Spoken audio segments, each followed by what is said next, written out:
Daddy, can I play tennis? Hello, everyone. Thank you for being here on another edition of Figuratively Speaking.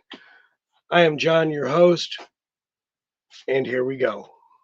I'm a runner in the night alive. No holding down this endless ride. I'll be drifting with the clouds so high, soaring where the eagles fly. With open roads ahead, I'm feeling so grand. Barefoot on the grass, no trace in the sand. I've got the will to stand and not just survive. In freedom's hand, that's how I thrive. Don't chain this heart, let it roam. Spirit free where it flies home. Here comes power from my soul.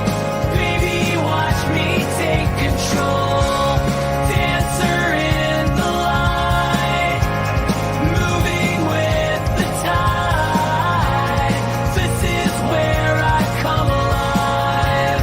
Baby, you can't take my stride. Catching dreams like they're fireflies. In my hands they light the skies. Don't you try to box me in. Life's a game, I'm set to win. Winds of change, they call my name. I'm a wildflower, not a frame picture frame. Breaking chains with every stride. In liberty's embrace, that's where I find my pride. And hello, everyone. John from Figuratively Speaking. I wanted to do a video tonight. It is Masters Monday. So I am going to do a few things today in this stream that I really enjoy. And I wanted to talk about things that we enjoy as collectors. And even if you're not a collector, if you just like to get the toys for the kids and play with them, maybe even play with them with your kids, I think that's pretty cool. In teaching your kids that it's okay to play with toys, because one, toys are meant for kids. On the collector side, yes, I do collect. Yes, I do still play with my toys. Yes, I do still let the kids play with the toys. I even buy extras so that the kids can have those toys and share my experiences as I play with them with the same toys, or bring different alternate toys to the same so that they can play and so that we play together. And I think it's just really, really cool that the toys that I tend to collect, the comics that I tend to collect, the videos, the DVDs that I have that are of my specific genre of the cartoons I grew up with. I want my kids to be able to see what those are, and as they have grown, or if they have not grown in retrospect. Needless to say, should I say, that I enjoy my Masters of the Universe, G.I. Joe, Voltron, Silverhawks, Dungeons and Dragons, Brave Star, Teenage Mutant Ninja Turtles, She-Ra, Thundercats, Mask. Those are just a few of the choice lines that I like to collect, that I like to play with. At the end of the day, what we do as not just collectors, but people who enjoy to play with the toys that they have, or even just collect. If it means something to you, by all means, keep doing it. Me particularly, I do not collect for monetary value. However, there are some things that I collect as monetary value. Um, and particularly in my MOTU line, I have a lot of the SSDC uh, exclusives. Um, no, I don't play with those. Do I like having them in my collection? Yes, I do. I think that at the end of the day, that when you can cross lines, and I mean toy lines together, such as Masters of the WWE, Superstars, uh, MOTU Origins, um, Turtles of Grayskull at this point. Um, those are things that we can bind together because it's not like we haven't already done that with even vintage lines. I can specifically remember back in the day that I used to take the original Playmates Teenage Mutant Ninja Turtles and play with those with my He-Man characters. And even though the vintage Thundercats uh, were much taller in comparison to my He-Man characters, um, I still played with those, my Masters of the Universe figures. I always thought that with my G.I. Joes, I could somehow always create things with G.I. Joe and Star Wars and also old superpowers figures. I would put all those together. So, like, there was always something different, and the imagination could run wild. Um, but in in the case that you don't have that kind of an imagination, maybe it's learned from being around friends and people who do this. But it's always fun. Um, it's got to be fun. So at the end of the day, um, I'm going to be unboxing some uh, Masters of the Universe today. I will be putting together a Masters of the Universe Mega Constructs, Roton, Battle Cat, and Battle Armor He-Man. It also comes with Merman in this, which I think is really, really cool. But I will also be talking about really the first comics that hit DC as the first comic. I will be talking about the after DC first comic in Marvel Age. Marvel hit He-Man. And lastly, I also want to discuss the Masters of the Universe MOTU comic, which was also a fantastic comic book, as well as maybe to other people the movie wasn't so great, but I thought the constructs that they used to widen the story was great. What are you going to use that for? That's not a nail sharpener. That's not a nail file. What is it? That's a sanding board, but it's not for your nails.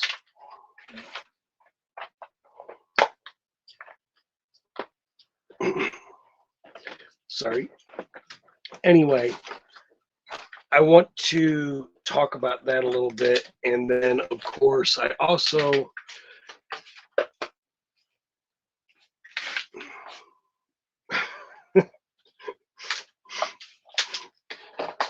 my youngest, yep, that's a sword that I'm going to be using with my Triclops. So I just want to say that at the end of the day, playing with toys that we have and being able to do some of the things that we do with toys nowadays is nothing different than what we did back in the day. I can remember doing some customs back in the day, which I wish I still had. It wasn't really hard to chain O-ring and G.I. Joe figure and put some other kind of figure together. Yes, baby. Do you know what that is? A katana. A katana. Very good. Yes. Now, these are one of the very good swords. This is a katana. So now, how you want to use it, you're going to have your hand like this. If you have a real one, you're going to have your hand like this, but not up here. Because I remember that in a video. If you have your hand like this and you're like trying to chop something, you like chop right here. Kind of. But you want to hold it like this and then chop something. Do you know the origins of the katana sword? I forgot what they said in that last video. Yeah, I forgot. The origins of the katana? That's a Japanese samurai Japanese samurai sword, and it has a lot of cool So on the hilt here, do you know what those are? These are like, a lot of times those weren't just decoration. A lot of times those were removable, so those were Chinese stars, throwing stars. I know. Chinese stars, like one of in that. Hold this.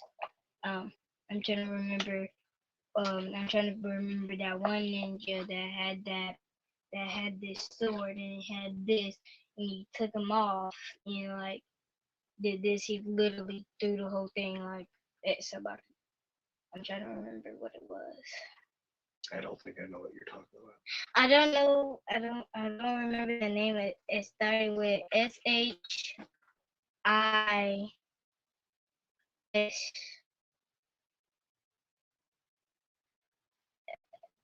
A something else. I don't know what. What, a movie? Or are you talking about a real person?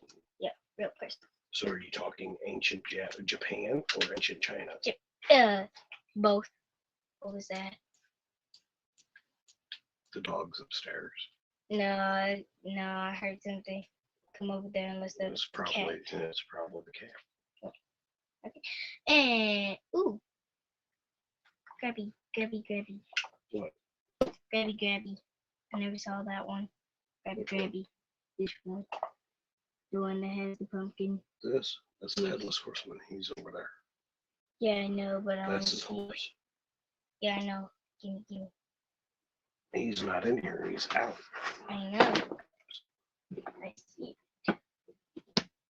Oh my god, I never saw this. Yes. So let me get into the chat and say hello. Mike Fee, hello. How are you? Thank you for being here. Jamie Sanders, hello. How are you? Thank you for being here.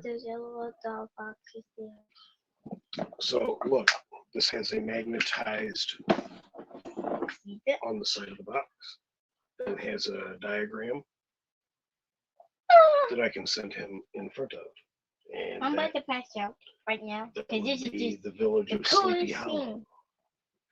Oh, I want to pass out right now because this is the coolest thing that I've ever seen. So anyway,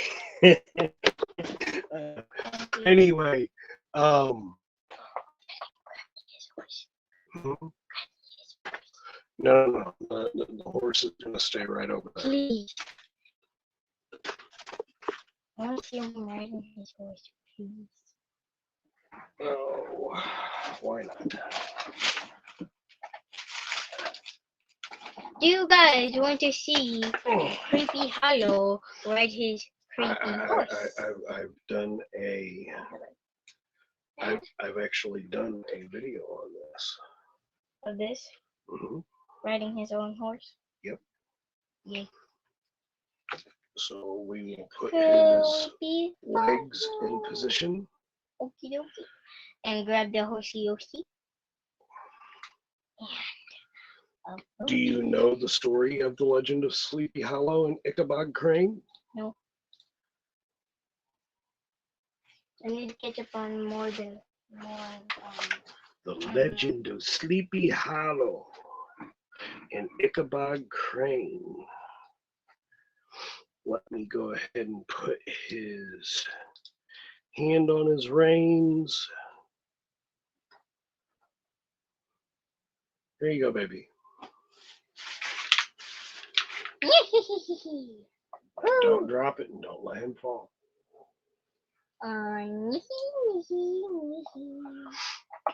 So again, I encourage them to play. Again, even though this is a more expensive figure, I still encourage them to play with toys because toys are meant for kids. I absolutely love this. And I can actually teach her about the story. I can teach her, Julia. Yes. Tell me something. About the creepy With you just now playing with this, how does this feel, and what do you like most about this? Give me 2 points about this that you really, really like. So I'm gonna say the mane, because the mane is so creepy and cool. Because I love this. And like he has a little bag. What do you love about it? I love about his mane because it like flies when he's like riding it flies back, and like some horse hairs don't do that. They just like get braided and stuff. His is just like straight, like all the way up there. And sorry. And wait, did they make this out of a belt thing? No, go ahead. No, I got one question. Did they make this out of this little tiny string thing? Did they make this out of That's a rein. Well, this rein. That's made out of vinyl. For a second, I thought that was made out of this. Nope. This hold on, wait. So for a second, I thought it was made out of this. What you're saying is, you like that horse's mane versus this horse's mane because of the way that this makes the horse look as it's riding through. Yes. And that's a great point. So and there are different ways that you can do this. And how the eyes are, it literally matches. Hold this real quick. You're not going to complete your thought? Wait. Oh, you're bringing okay. So bring the headless horseman over. So what I like about the eyes that they have the same color, and like the mouth and in his eyes are the same color. So what I like about these two, I really like the cape though. This is cool. I like it. Me like it. Yeah, I love that cape. So it's got the real chain latch on there, and then it's a wired cape, so you can make it frill however you wish. Oh wait, I want to like. It won't go up. It just frills at the ends. Now. And then this glows. Wait, I want to see. The horse's eyes glow and his hooves glow. Wait. You won't be able to see it because it's too bright out. Oh. Well, but what I will show it to you another time. But what I really like about these two, I like how both, when I was like just writing, I like how both of them, like is this fire? Mm-hmm. I like the fire and how his mane was like just waving through the horn-tied when the wind was blowing his hair, I liked it. Cause most hairs on a horse, I'm gonna say it again, don't really get to do that. The owners don't put their hair like this. The owners just like make it like a cutesy pootsy.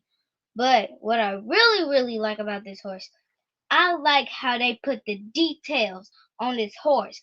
I think it's cool, and it looks like one of those and it looks like that that skeleton glow thing. It makes it look real, don't it? Yeah. And how I like about the character, like I like his cape. I like how they put details. I like how they put details in his mouth. I like how they did it. Cause like no, yeah, this is the first thing that I even saw about this horse. Cause I never seen this, but I'll give these a 10 out of 10, and then I give them 100 for the characters, for everything that they put on this horse, and for everything that they put on this character. Now, but this cape, ooh, they got that real good. Cause the chain on it, some characters don't have that at all. But you know what? I think I'll give this a 10 out of 10 because you know what? I like how they put the details on it. I like how they put all these together. And no scratches, no messed up like that horse that did the last time where we had that horse and it broke, like that leg was snapped in the box. It's just like, because it looked like somebody cut it off. It's like, just straight up cut off. And I was like, bruh, I was like, What do you like about the art on the box? Now, about the art on the box. Ooh, I'll give that straight out of 10 out of 10. But why? What brings you to that outfit? Because this just matches the horse, the character. It matches everything. Now look, if they went here, they would have started 5. I wouldn't care. They still started a 5. That's the lights in the village. I know, but so would you say that this brings a story-esque? Yes. Oh wait, I saw this tree before. Where did you see that tree before? When what's his thing? This right here, and there was like another tree by it. It was like so creepy. I was creeped out. I was creeped out about that because I did not see that at first. I was creeped. So if I put this if I put this and this and the horse together, what could you make a story with that just by itself? And how would you do that story? And I was like, I'm gonna like say this is the forest, and these are where the people live, and there's where the here you're entering the forest because here you're on the outside skirts of Sleepy Hollow. Yep. Okay. So what is it about this? Now wait, I got one more favorite about it. I like how they did this, the moon with the clouds and stuff on it, because you never see those on boxes. Now that is what I call a creepy hollow looking one. That creepy hollow? Yeah. Now that just kind of matches this, because you see how the green go with the yellow, green, and yellow. Okay, so it coincides. Yeah, and like it looks like this. It kind of looks like Creepy Hollow, and it kind of looks like. But what's the story? But the story, I'll say. The story is the legend of Sleepy Hollow. Oh, what? That was Scary Hollow. I'll share this story with you. I'm confused. Oh, over the weekend we'll share this story. Okay, Okay. It is the legend of Sleepy Hollow, and this is the headless horseman. Wait, can I take his head off? Yeah, his head does come off. He's got two heads, but I need help. I've got the other head on the. I've got the other head somewhere over here. It fell off my shelf, Ooh. so I'll have to take that up because it was sitting in his hand. Because he is known to throw His head. a pumpkin head at the person he's getting ready to come after. Anyway, back to the chat. Hello, MOTU Joneser. How are you?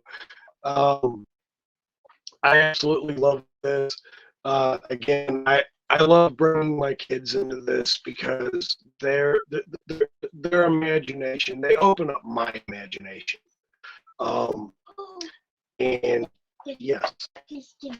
What? What? The thing that's by the gun. This? It's full. I know. Gimme. This is what I call Voltron. Now, you can take this apart. Hold on, how you do this? Wait. Does it have batteries in this?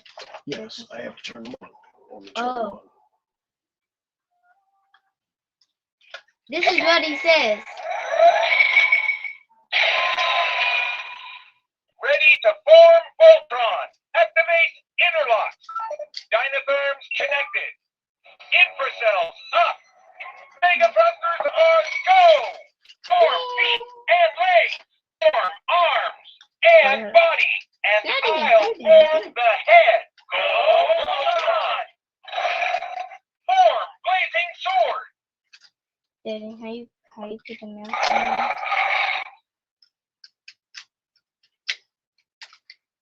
Are you going to deconstruct him? Yes. Alright. Do you want to deconstruct him? Yes. Okay. Hit. So I'm going to show you how to deconstruct him. Think of my know. We'll turn him down. No, wait. You can't just pull them. These are buttons. Oh. So that helps to release the tiger tail. Now fold that in. Now we're gonna take Open the mouth. Okay. Now we're gonna take the sword out. Wow. And Well, now that's a we're gonna lion. It goes roar wow. like Simba. Now we're gonna just like stretch. Mhm. Like he's just stretching his legs. Stretch. Wow. And make sure. Hello, All Music fan. Thank you for being here. Okay. So, what do you like about the lions? Now the lion. Wait. And then you've got to How do you pull out the tail? hold him. Now he's missing an arm.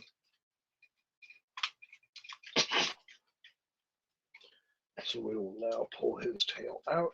Now he is he's fully missing an constructed. arm. His arm is gone. Oh my god. And Yeah. do you remember Voltron, Defender of the Universe? Of course. What do you remember about that cartoon? Now, about this one? Because I know it's been a while since we've watched it. Yeah.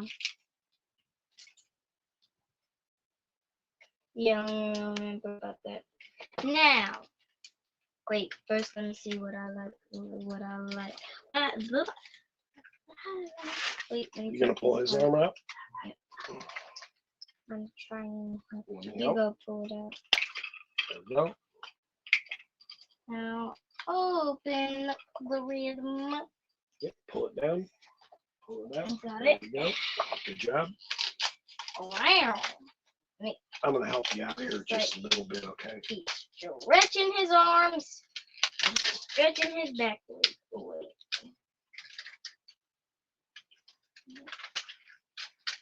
He's just stretching. Now, I'm going to tell you about the characters. These characters are so cool. No cap. No cap. So cool.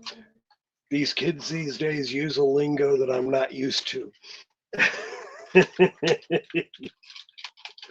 What does no cap mean?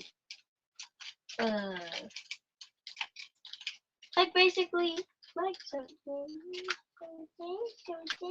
Yep. Oh, okay. So with that one, we just squeeze just a little bit and we pull back. We'll Or pull it the sounds tail like out, he's stretched. pull back the tail, pull back the arm, pull back the other front paw, pull down the head, and there's your blue lion. Who flies the blue lion? Who? Who flies the blue lion? Do you Oh, remember? Who started the blue lion? Was it Sven? who? Sven? I mean, they found them, but they did start them. So And like, then Sven got hurt. So who Yeah. took over the lion? Princess. Princess. Laura. Yeah, Princess Allura.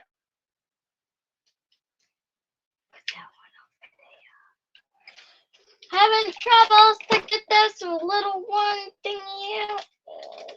So we will pull And pull it.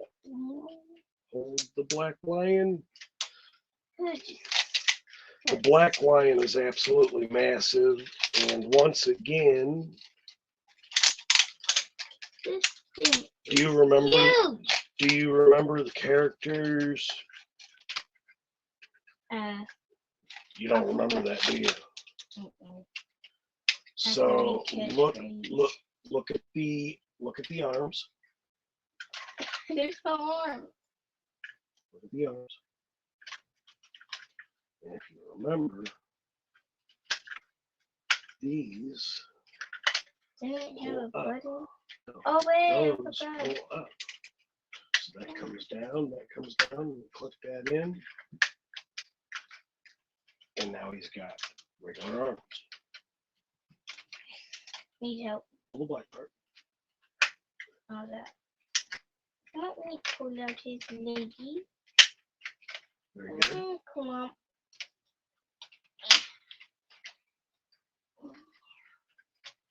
I'm going to.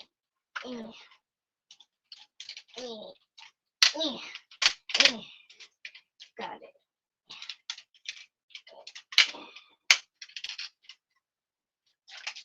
So we'll sit down this weekend and we'll watch probably the first 5 episodes of Ultron again, so I can refresh your memory. Yes. Because I do need to be refreshed. The galaxy is about to be secure. Form Voltron! Form Voltron! They'll soon be defeated by Voltron! Okay. Now. The original plan was all the neighborhood kids would get a lion apiece, and we would all together form it. Yeah, and you know what? That was such a great thing for back in my day, as well as everybody else's. You know, we had a certain way that we play He'll Fly without that being up. Because these have dinotherms, Yay. so they fly regardless. Remember? Oh yeah, I forgot. Whee! And that's And flip. that's why when they flew, they always had their arms Out. legs back, and we could fly just like this. And they had their own specific weapons, which are down here in this box, which are Not able to get to. What? Nope. That's a video game. Oh container. wait, which one? This box here, but it's underneath all this. So, but we're not going to get into all that, okay? Alrighty. Not just. Bring out the blue one. You want the blue lion, Ooh. and the element of the blue lion is what? Element. Wind, rain, or wind, water. No, water, earth, fire. No, fire is this one. Fire is the red lion. That's correct. This is water. Yep. Then which one is Yellow was out of the desert. Green was out of the forest. Yeah, forest. And black lion was originally what? And inside the fortress, basically. Outside. I mean, outside the fortress. And was a statue. Remember, right? Yeah. Yeah. Was a statue right there. Man. And do you remember the evil entity that was trying to take over? Oh, the what's his name? King Sarkhan, Prince Lotor. Oh yes. The evil witch Hagar with her evil blue cat.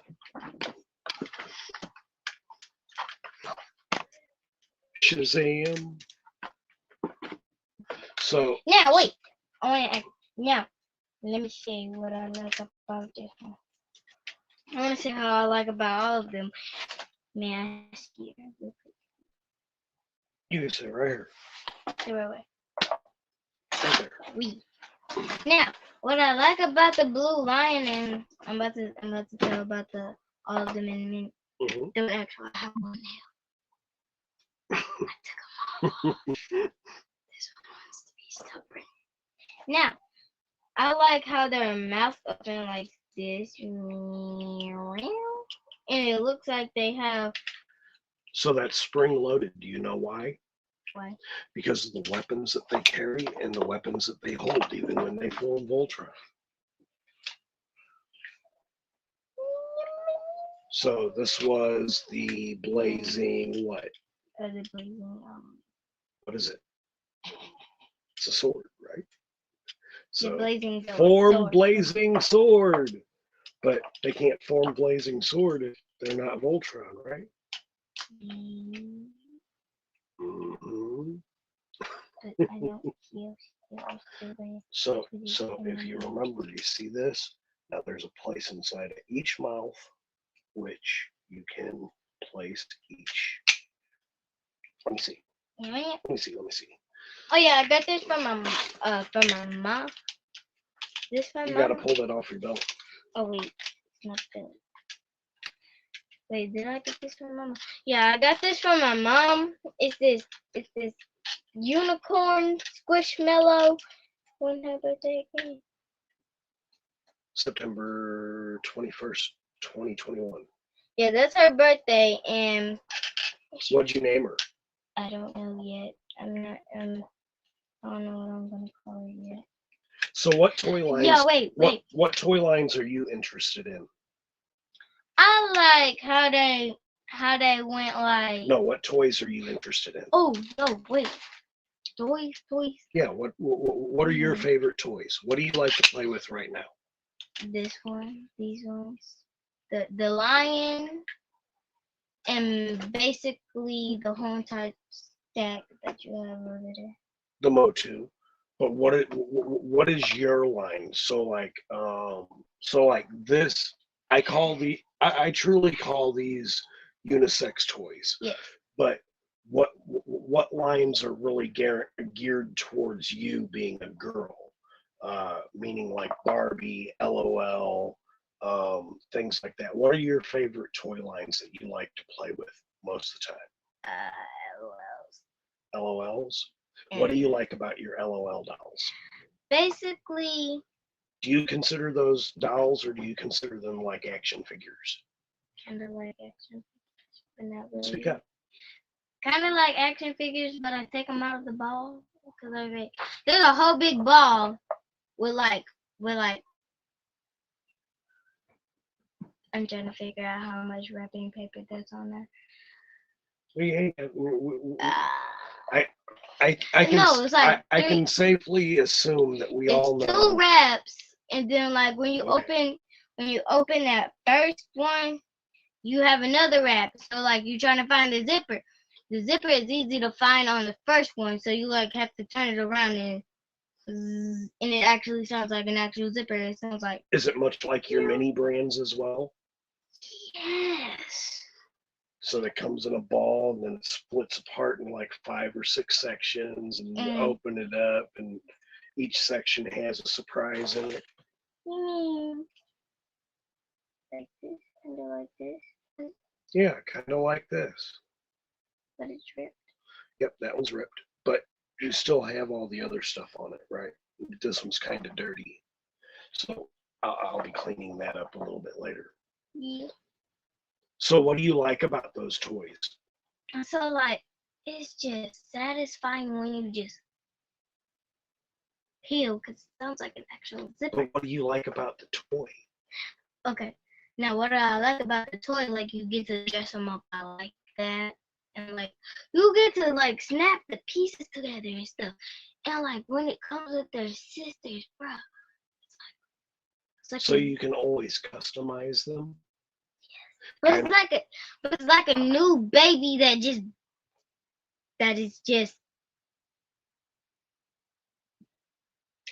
just consuming.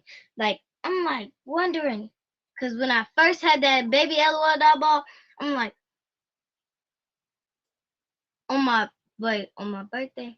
Was it on my birthday? You've gotten them on your birthday, at Christmas. Yeah, like all those. And like that one time at the old house, I opened up that blue what do you call it? That blue container that has LOL The dolls in blue, it. yeah, it was a blue container, but it was a dome, and they had like 150 surprises in Yeah. it. It was But you get trash to for zip it. days. Hmm, But you get to zip it. that's right. You get to unzip all of it. Trash for days. But it was I mean, it was satisfying, but a little bit unsatisfying but when was it got to the end. But what about the toy did you like? What about all the different things? So because you were able to customize. That first one, when you get to snap them together, like when you take off the heads, you can see if they're like pea, like when they have that little straw thing where Mhm. you snap back into place and stuff like that, but you don't get to actually snap it. And so that one, I'll say But you have that was weird because you have the LOL van, and you have the airplane. And Yeah. what I do you don't know like? where the airplane is. What do you like about those? I think Mama threw away the airplane, and but I No, still the have airplane's the car. over in the toy box. So about the airplane And the van. and the van too. Wait, I'm gonna get They to the van transform, later. don't they? Yes. Oh, and about that car back, bruh. It goes into a straight pool. And I mean a straight pool. You get to unclip that sucker and you get to turn it around and it's straight into a pool. Turn straight into a pool. And I'm like, how would do that? I didn't know about that. How would do that? And then I thought there was like a surprise because I was like, there was like a tiny baggie in it. Mm-hmm. And I opened it. There was nothing in there. Mm. They scammed me on that one. They scammed you on that one? Yes. Because I thought, no, because that bag was not touched at all. It wasn't unzipped or nothing. I opened that sucker and it was just pure air. Pure air. A bag of air. Let's see. Jamie has, let's see. Well, before that, let me go up Yeah, I'm here. done now. Hold on. My daughter had them Bratz dolls. My oldest daughter, she has some of the Bratz dolls, as What well Bratz doll? as the What brat down? Oh, what are the high school monsters? Oh! Oh, you talking Scary about the High or something like that? No.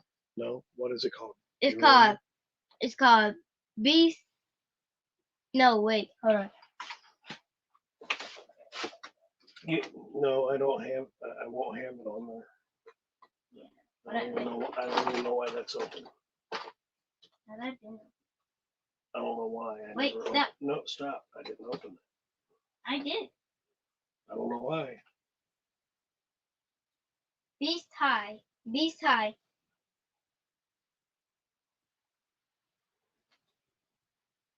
No, that's not it. Oh, Oh, crap. well, hold on. That's Grandma. I will be right back, but in the meantime, I will, as I am right back, I will leave you with a commercial break. Give me 1 minute and I will be right back. We'll return after these messages. Power, power, power. Now, you are playing with power. Punch Out by Nintendo. Play with power. 11 world-class contenders. Take them down with your controller, beat them all, and you've got a shot at Tyson's title. Play, power. But for that, you've got to beat Mike Tyson. Mike Tyson's Punch Out from Nintendo. Now you're playing with power. Oh, Papa Smurf, new Smurf Berry Crunch cereal. Made by Smurfs. Smurf Berry Crunch is fun to eat. A Smurfy fruity breakfast treat. Made by Smurfs so happily. It tastes like crunchy Smurfberries. It's very hip and crispy too. You're very ready, Smurfy boy.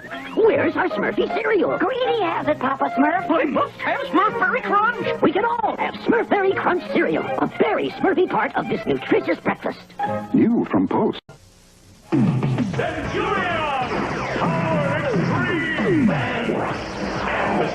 Evil Doc Terror and hacker battle Centurions Max Ray and Ace McCloud. The Centurions call for more powerful weapons. Energize. Max gets Tidal Blast. Ace gets Orbital Interceptor. They strike back with added firepower. Max by sea. Ace by air. Centurion! Power Extreme! Man Machine! Figures as shown, other toys sold separately. New from Kenner. Inside the city of Toothopolis, Our powerful secret weapon, Advanced Formula Crest Gel, is ready. and just in time as Cavity creeps are talking. Pull out the Crest team. Holes and teeth. Crest Gel with Fluorostat ready, sir. Fire away! Repelled by Crest Gel. Yeah! Watch sweets See your dentist. and fight the cavity creeps with our great-tasting secret weapon. Advanced Formula Crest Gel. Coming from the farthest reaches of the universe to challenge the worst villains on Earth are the most powerful heroes ever in the Battle of the Superpowers Collection. What's this? The Batman Who Laughs has taken over the Hall of Justice? Who can stop this evil menace? It's Batman in the Batwing. Don't worry, Batman. Batman in the Whirly Bat is coming.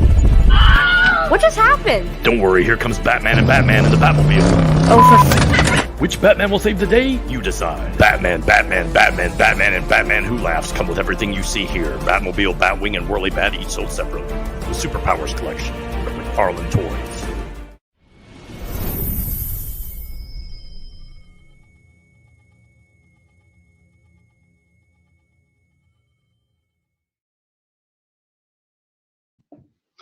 And we are back. Yes, baby. Yes, baby.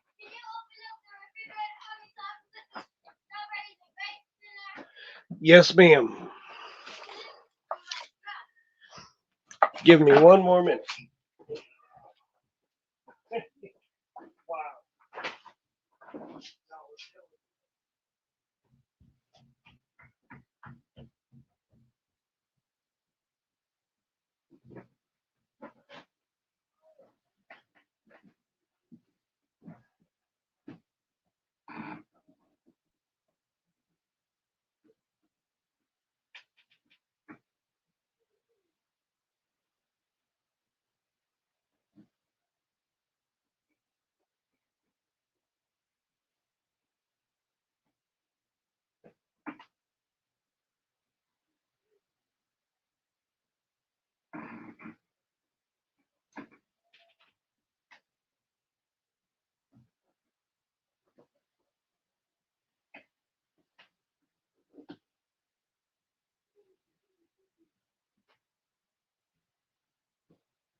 All right, I am sorry. I am now back.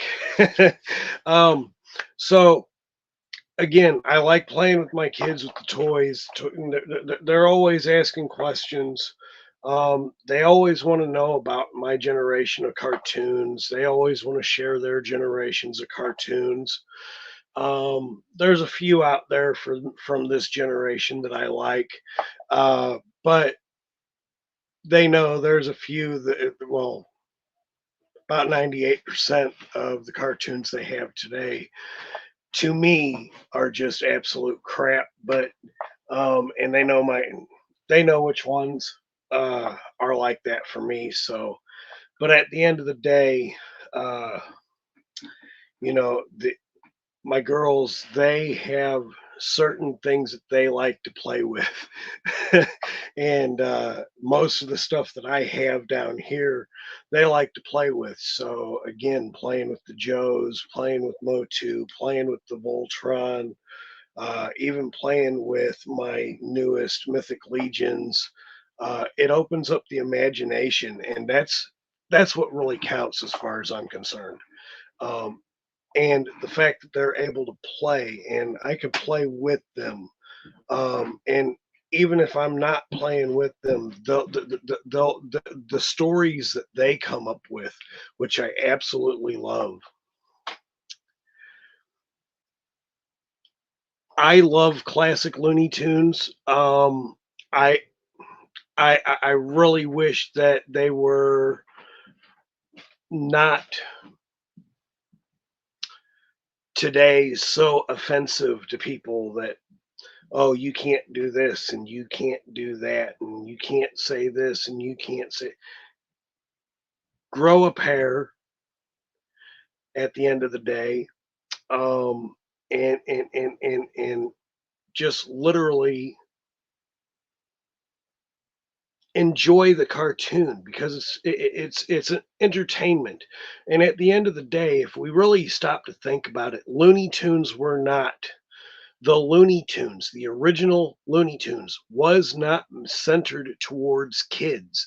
That's why they smoked. That's why they drank. That's why most of them acted the way they did, which was quite violent. They were not directed towards kids, they were directed towards adults. And somewhere along the line, they intertwined to being with kids. And some kids was able to deal with that, and some kids weren't. But those were the kids that should have stayed away from Looney Tunes at that point. And I don't know, my opinion. Anyway, I loved Tom and Jerry. I loved the Looney Tunes. Hell, I remember I used to what was it? It was Heckle and Jekyll, Mighty Mouse back in the day, Mr. Magoo. I'm going to go back and I'm going to show my age. I'm not ashamed of it. I loved my cartoons. I loved my era. Uh, to me, the Gen X era was the absolute best. 1976 to 1980, that era was absolutely the shit. Uh,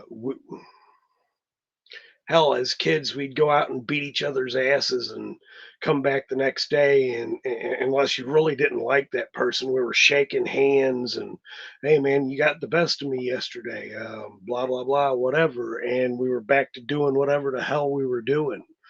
And that's the way we were, uh, to the extent, and maybe it'll go against YouTube's policy, whatever, but I don't really care.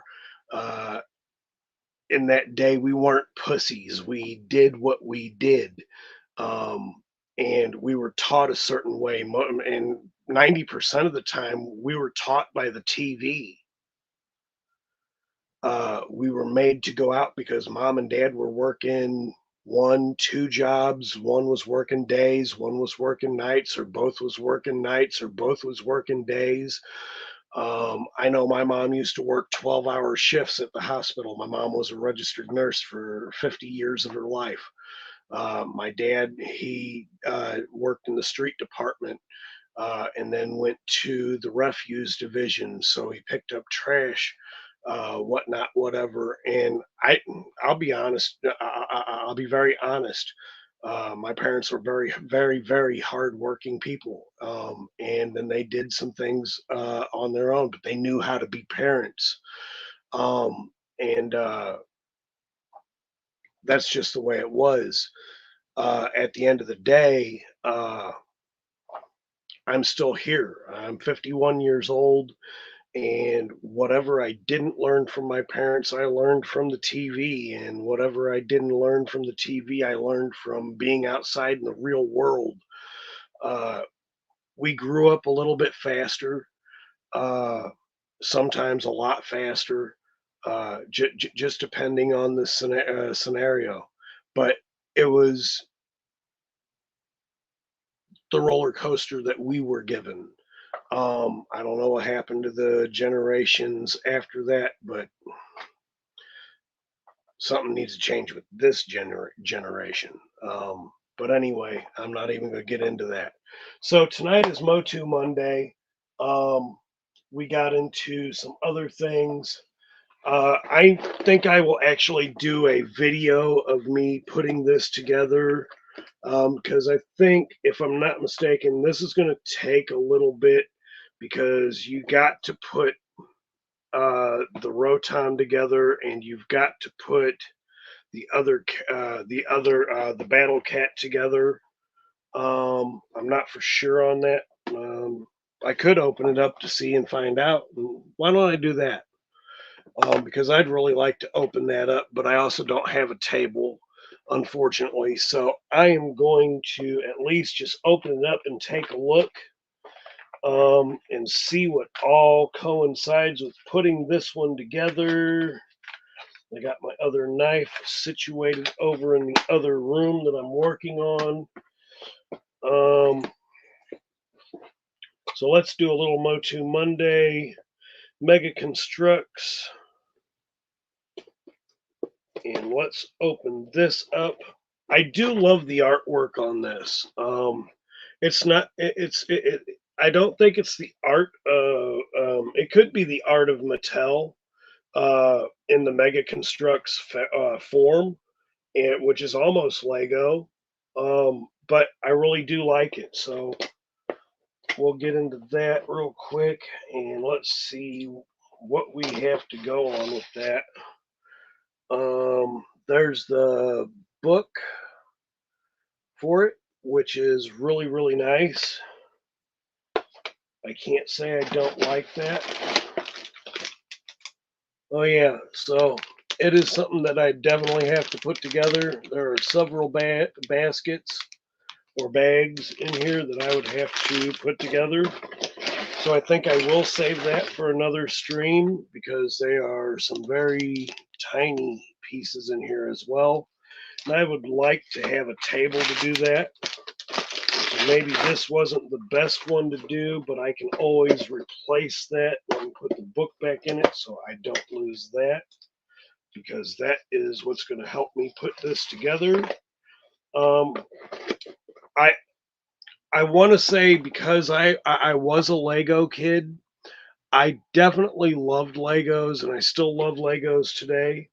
But I like the usage of Mega Constructs, and I definitely like the way that they have done, where they've built the Battle Cat, and that you could build the other MOTU figures, whatnot, whatever. But it's the figures themselves as well that I like. They're about an inch and a half tall each, and I just like the way that they produce those. I thought those were pretty cool. We'll put that over there. What else do I got? I am, speaking of which, got to put my boys to bed. Catch you folks later. Thank you, Joneser, for being here. Thank you for being here. Again, Trying to have some fun here. I will be right back. I'm going to grab something to open up, and I shall be right back, which leads me to another commercial break right quick, and I will see you in a minute. We'll return after these messages. It's Duracell versus leading zinc batteries in the Ultimate Furby Challenge. Look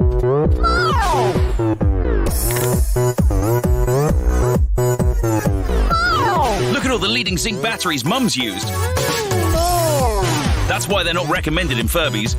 Just one pack of Duracell can keep your Furby happy for up to 10 times longer, because one Duracell Ultra Power can outlast up to 10 leading zinc batteries. Duracell Ultra Power lasts longer, up to 10 times longer.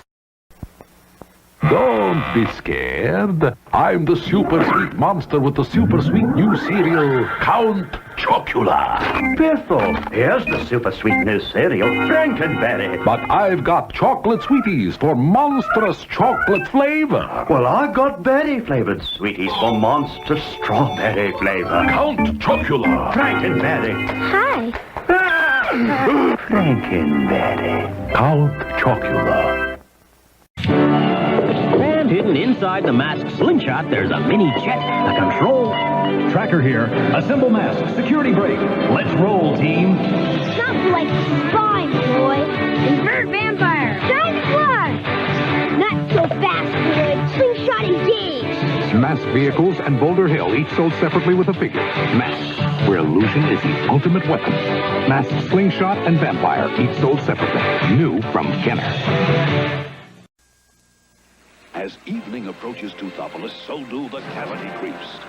Oh, no. Cavity creep. Hurry, the crest's up. Crest gel. Cavity creep spotted. We make holes in teeth. Crest gel with Crest that will fix them. Repelled by crust gel. Crest. Watch treats See your dentist. and fight the cavity creeps with Crest Gel. Tastes great. Fight cavities with Crest. The Starfighter and Buck Rogers. Okay, Kane, get ready to fight. Meet Kane and the Draconian Marauder. You'll never catch me. Planes need assembly. Each plane and action figure sold separately. There's Twiki. Get the robot. You can pretend he's being chased by Draco, Tiger Man, and the Draconian Guard. Calling Buck Rogers. Help! Buck Rogers, Twiki, Draco, and Tiger Man. Each sold separately. By Mego. I don't know how you do it. I put together some really impressive deals. But this thing you've pulled off, it's amazing. A big and tasty for just $1? How do you do it? What's your secret?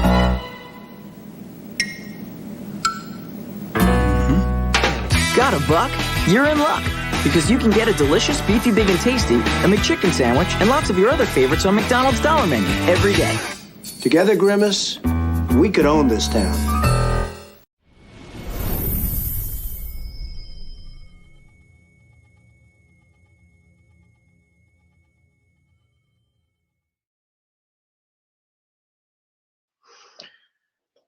So I've thrown some commercials into my channel, which I thought was pretty cool. I kind of took that from watching some other channels like Weird Fantastic Toy Adventures.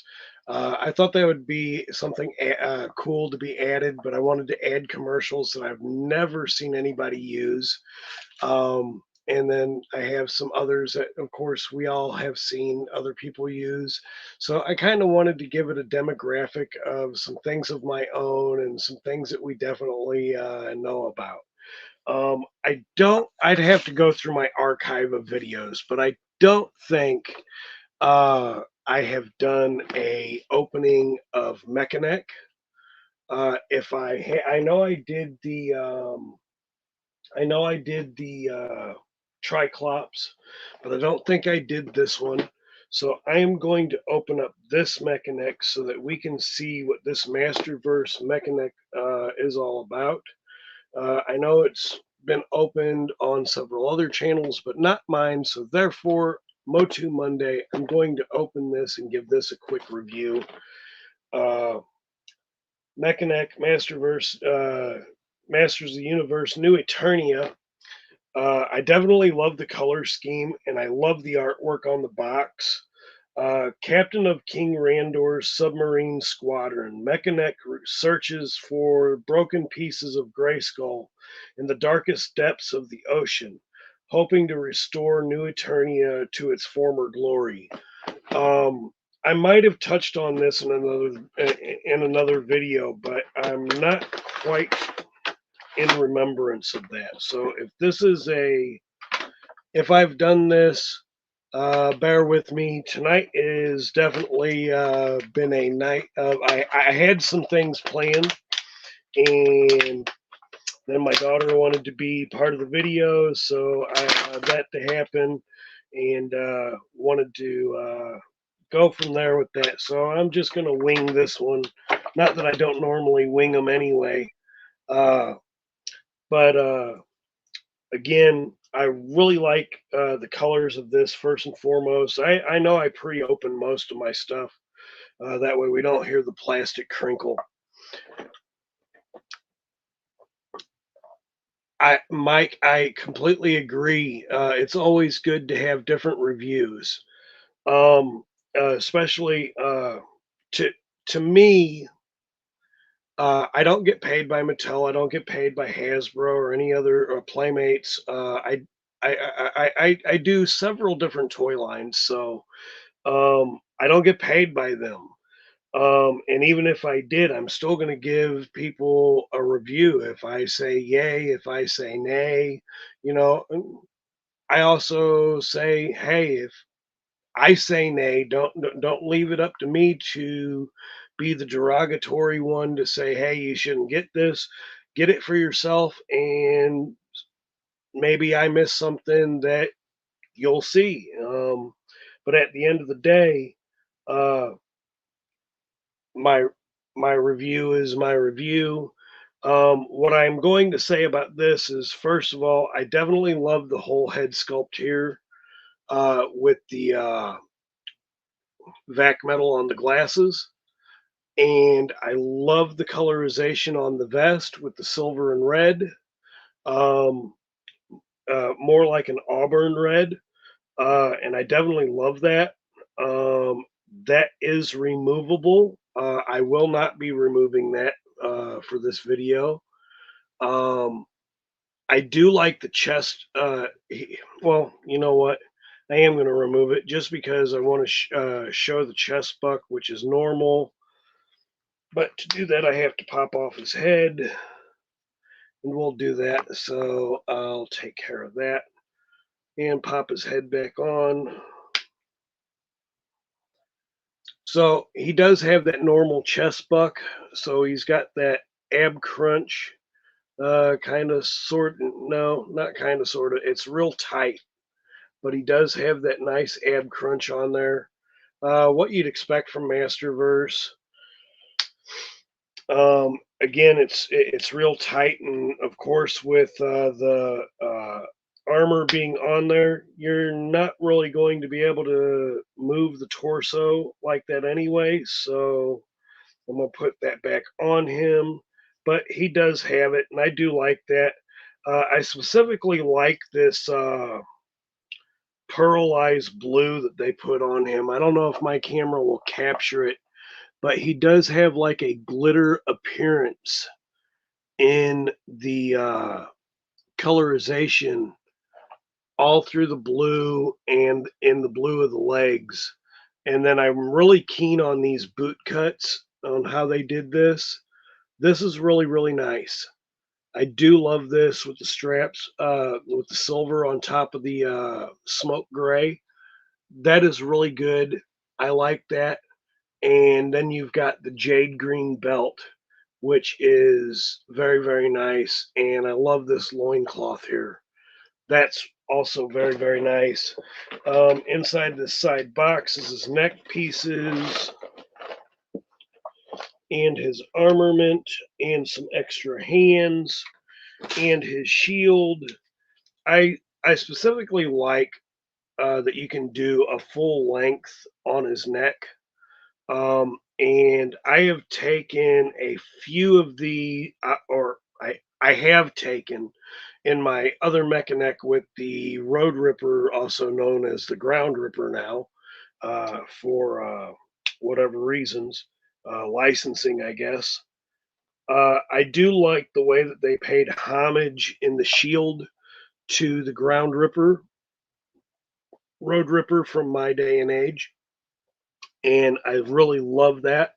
That is not a sticker, that is paint application on there. I really, really like the way they did that, and the artwork on that. Absolutely, really nice. He does come with a second set of hands, which is the closed fists. And from previous videos, we all know how I feel about the closed fists, unless I'm actually making one of them punch something. I'm not using them. So those are, that's how I feel about those. But anyway, at the end of the day, I do like the mechanized neck. I'm not too disappointed that this Mechanic or the Origins Mechanic doesn't have the play action figure that when you twisted the torso, his neck would go up and neck would come down when you untwisted. Yes, absolutely, Jeff. The Origins Mechanic with this figure being able to use extra parts and pieces, it fits. I definitely love that.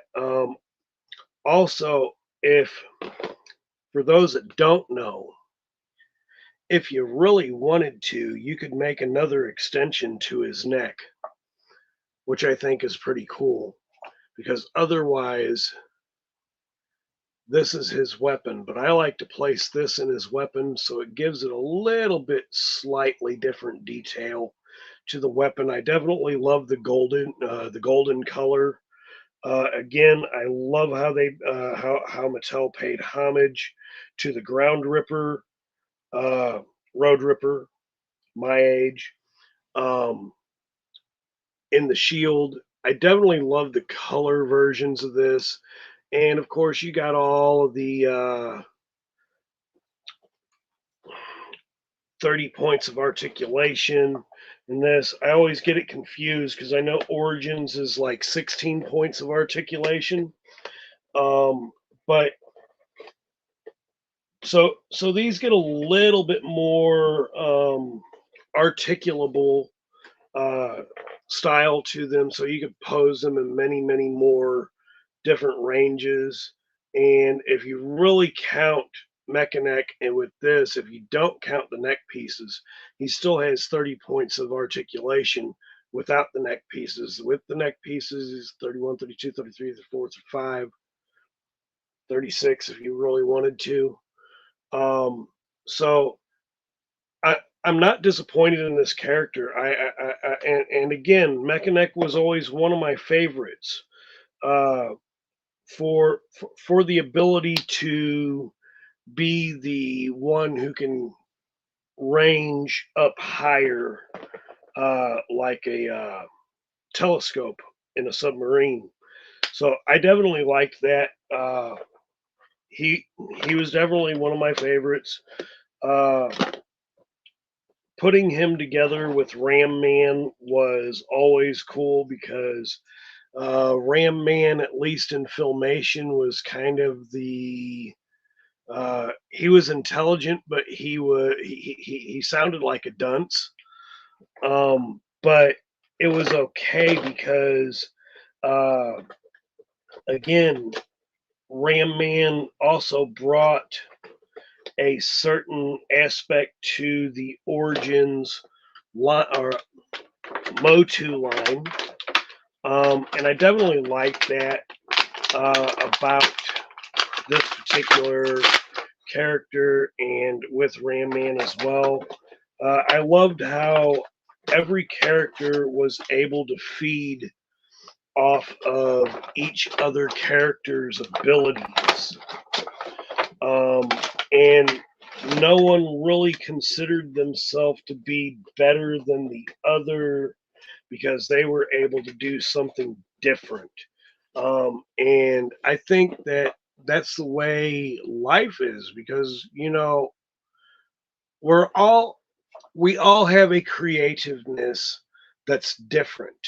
Like, for instance, I may not be the best on YouTube, and again, I'm not having to try to be. I'm not in competition with anyone. So at the end of the day, I do what I do because I enjoy doing what I do. I enjoy bringing certain things to light, and of course, I'm going to go off and do a rant in a minute about something totally different other than MOTU, and it will be something that is also near and dear to my heart, which is video games. And with video games, one of my least favorite. I got into buying the mini systems. So I have just about every mini system from the Commodore 64 up to the latest one that they did, which was, and when I say latest, I mean up to like the, what was the last one they did? The TurboGrafx 64. The TurboGrafx. I'll just leave it at that. And the TurboGrafx is great, but I found that this little system right here, the PSX, PlayStation Express, as little and compact as this is, and this is really a really good system, but I am going to say this. The games on here that they put on here from the stock were absolute crap. They didn't have any of the major hitters on there. And when the gaming community got together and they hacked these mini systems, there are a few different hacks for these mini systems. I use what's called Auto Bleem, and I've got the entire PlayStation library on this, which is absolutely awesome. So and these are not region locked, so I have games from different regions on this, which are awesome. I've got English dub versions, and I've got the original language versions, Japan, New Zealand, Australia. The games, whichever region they were there, I've got it. I have the entire PlayStation collection on this. This originally only came with 20 games, and most of them, except for like 2, were PAL games, which means they were definitely different regions. And only 2 were the US version, and they were crappy ass games. So when Sony did this, it was a money grab. It was a way to say, hey, you know what? Everybody else is making a classic system. Let's us go ahead and make a system. And when I get my, when I finally do get my capture card, I will be introducing some games from this. I'll be introducing some games from the original NES. I'll be introducing games from the Super Nintendo. I'll be introducing games from all different types of things that I have.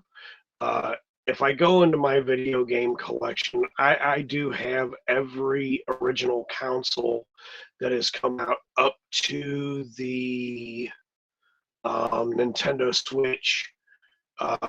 Those were things that were acquired long ago. way after my house fire that I had. So I was still playing games then, but I definitely love this for what it is now. Auto Bleem made this a game changer. With my Nintendo and my Super Nintendo, I used Hackchi on those, and I got every video game from their systems on those. All Music fan, thank you. I'll see you later, sir. But I thought particularly that with the NES and the Super Nintendo, with what they are, they Nintendo brought that, and they brought everything that they could. Now that they hacked those as well, what can I say? Those systems were definitely 10 times better than this when this came out. I've got a original Atari 2600, but I've also got the mini version.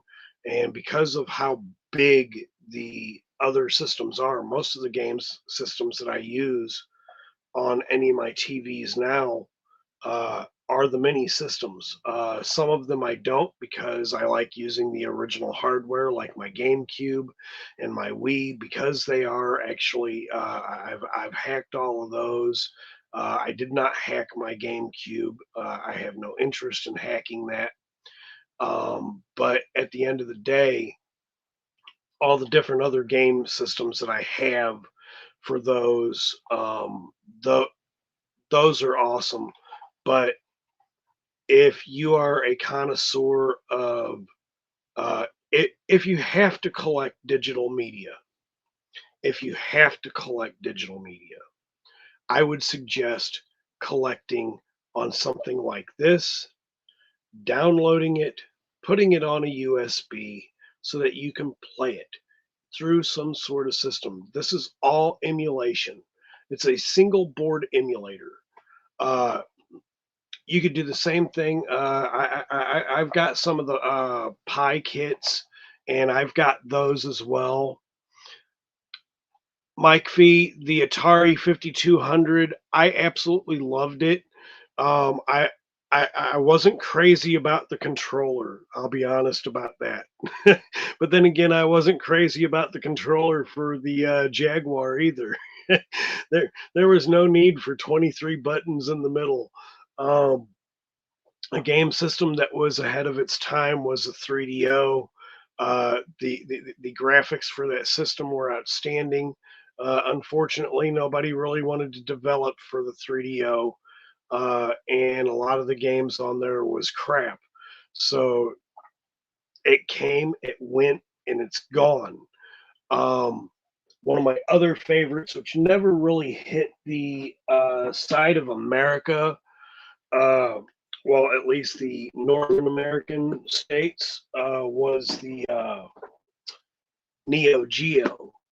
And I loved the games on the Neo Geo because the games on the Neo Geo were so arcade-like. They didn't really change anything on that. They ran on a CPS-1 and CPS-2 system, which I absolutely loved. So again, it's all about in your collections what you collect, what you enjoy to do, because I let my kids play all of these. The only things I don't let them play is the games that are like mature rated. PlayStation had a lot of those. I don't let them play things like Resident Evil.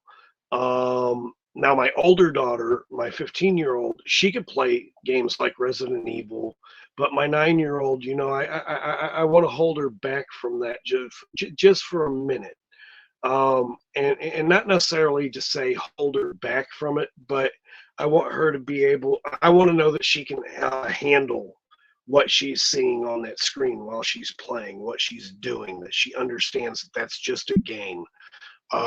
So I don't want her screwed up in the head, as I wouldn't let any child play. I've got games that I would not let any child play because they are adult version games. It doesn't mean that they show TNA. It's just the type of game that it is.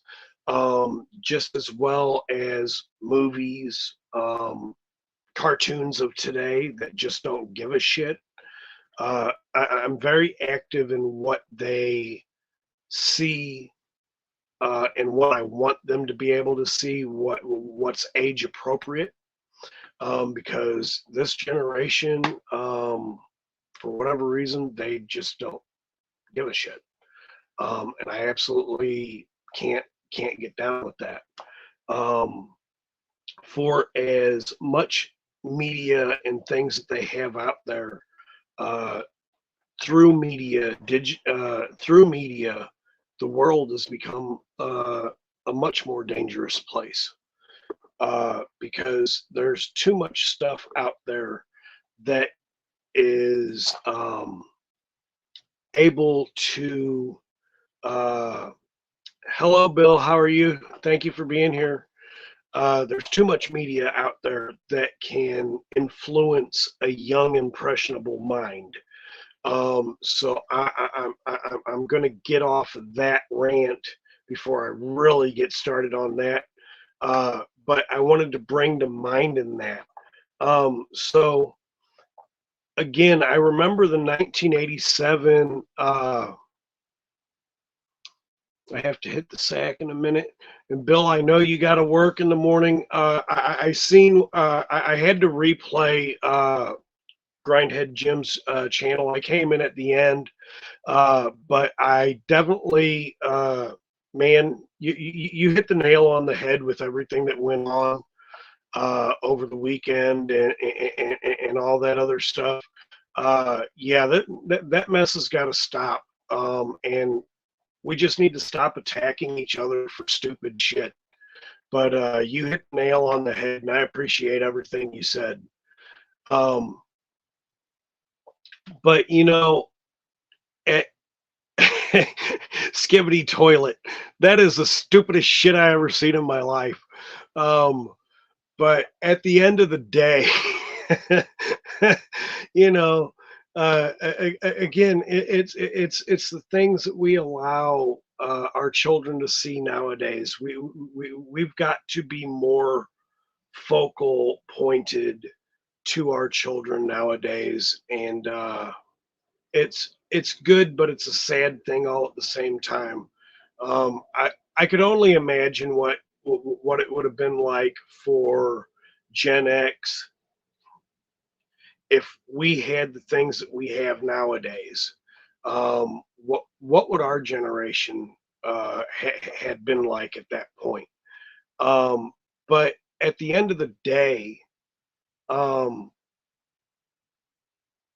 we had a little bit more common sense. Like, we didn't have to be told not to do something because it wasn't safe. If we did it and we failed, well, guess what? Our parents and we learned not to do that bullshit again. But we survived. We are the survivors of a generation that had to be reminded, hey, it's 10 o'clock. Do you know where your kids are? We don't have those reminders today with that, and maybe we should. We progressed in some fashion, but we digressed with a whole lot of things at the end of the day, and it's sad. But at the end of the day, it's not for me to say, and maybe it's not for anybody to say. But I'm one of those people that I don't fear.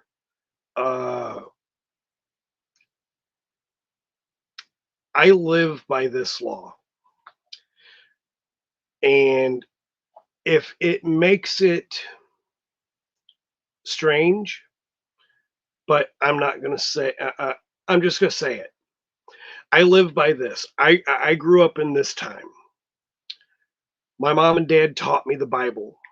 The Bible says, don't spare the rod or you spoil the child. My mom and dad put a belt to that ass when I needed it. Not when they wanted to do it, when I needed it. And I learned. I have followed that. To this day, you will never hear one of my kids tell another adult something other than what they should, unless they know that it's something that they should or should not do. They will always be respectful to their elders. They will always be respectful. And if there is a point where they know that they're out of their league, they know that they will come to mom or dad or grandma and grandpa or whoever at that point is there that can be that in between. Because I've been through that. My very oldest child put me in a position to where I put a belt to her ass. And her grandmother took me to court stating that, oh, well, he abused his child. He put a belt across her ass. And when I explained to the judge the reason why I did, I'm not caring about what you say I can and cannot do. Discipline is one thing that I will do in my household, and nobody will ever tell me any different as long as there are no marks on my child, as long as there are no bruises, cuts, things of that manner, then you already know that I have not abused them. They got exactly what they deserved because I'm also not that parent. My youngest, she could tell you a story. We were in Walmart and something came out of her mouth that she should have never said. And the back of my hand went right across her lips. And I made her apologize to the person that she said it to. I love my kids. I'm one of those parents that honestly say I'll go to jail for one of my kids. I'll go to the grave for one of my kids. And I'm also that person that when somebody puts a child in my care, I'll go to the grave for that child as well because I don't play. I do not play with kids. But anyway, nonetheless,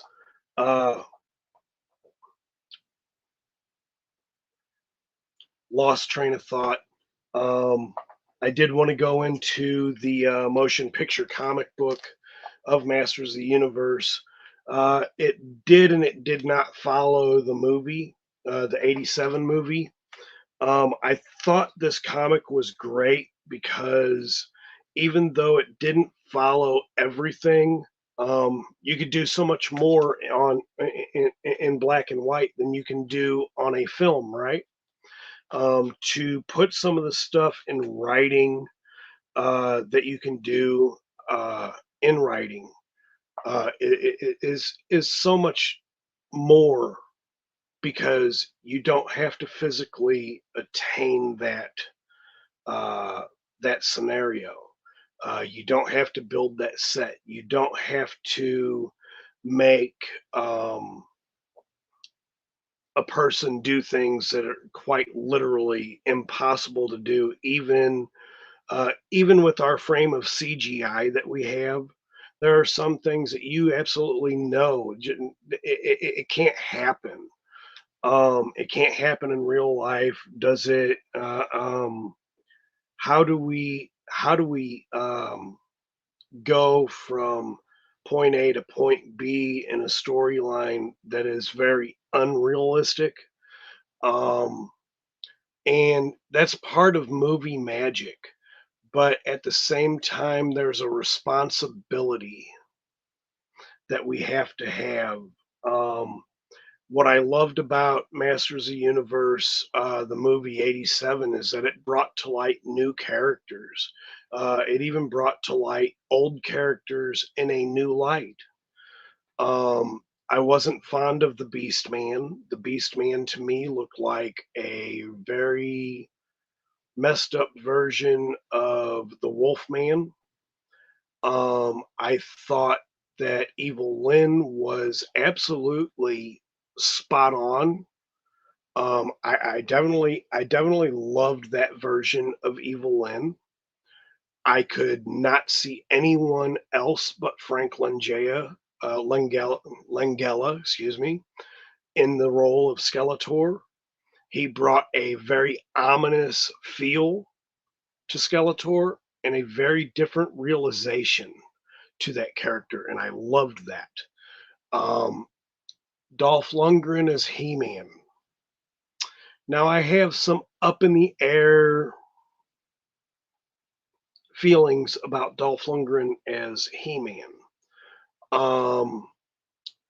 Not the build, not the. Yes, I am definitely still going, sir. Thank you for being back.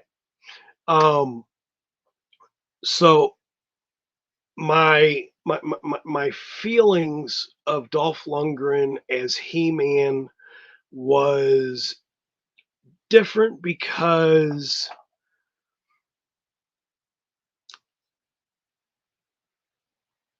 not the body build, the use He-Man with the use of a laser weapon, that was different to me. There were things. Well, '87. I was. Let's see. I was born in '72. '82. I was 10. '87. I was 13, 14. Yeah, I was about 14 years old, 15 years old, somewhere in there. But I couldn't grasp the concept of He-Man using a weapon that way because, again, I'm still used to Filmation where He-Man would never kill anything. He-Man would never hurt anything. Skeletor, on the other hand, even in Filmation, we've seen him do some diabolical things. So to see what Frank Langella's Skeletor did to Sarad, completely eliminating his character because he got ticked off. At the end of the day, I wish Sarad would have left uh, not so early in the movie because I thought he brought a whole different scheme to things for a new character. I really liked the little goblin dude. I can never remember his name, but not Gwildor, but the evil dude. Damn, what the hell was his name? I'll just call him Scar for the hell of it. But he had some different traits about him too. He almost kind of reminded me of a really tiny Grizzlor mixed with a Krite from Critters, which is also another great movie. You know, I just thought that those things were different and they brought a different aspect to the movie. And Gwildor. We didn't get Orko in the movie, but we got Gwildor, and what a wonderful character.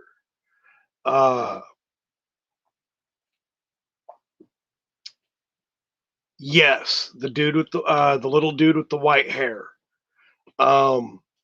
I can't I truly can't remember his name, but he was a character I remember, and I just love the features of him. Karg, that's right. Thank you, Jeff. Thank you very very much. You know, it's amazing to me the the stories that we have told of Masters of the Universe through comics,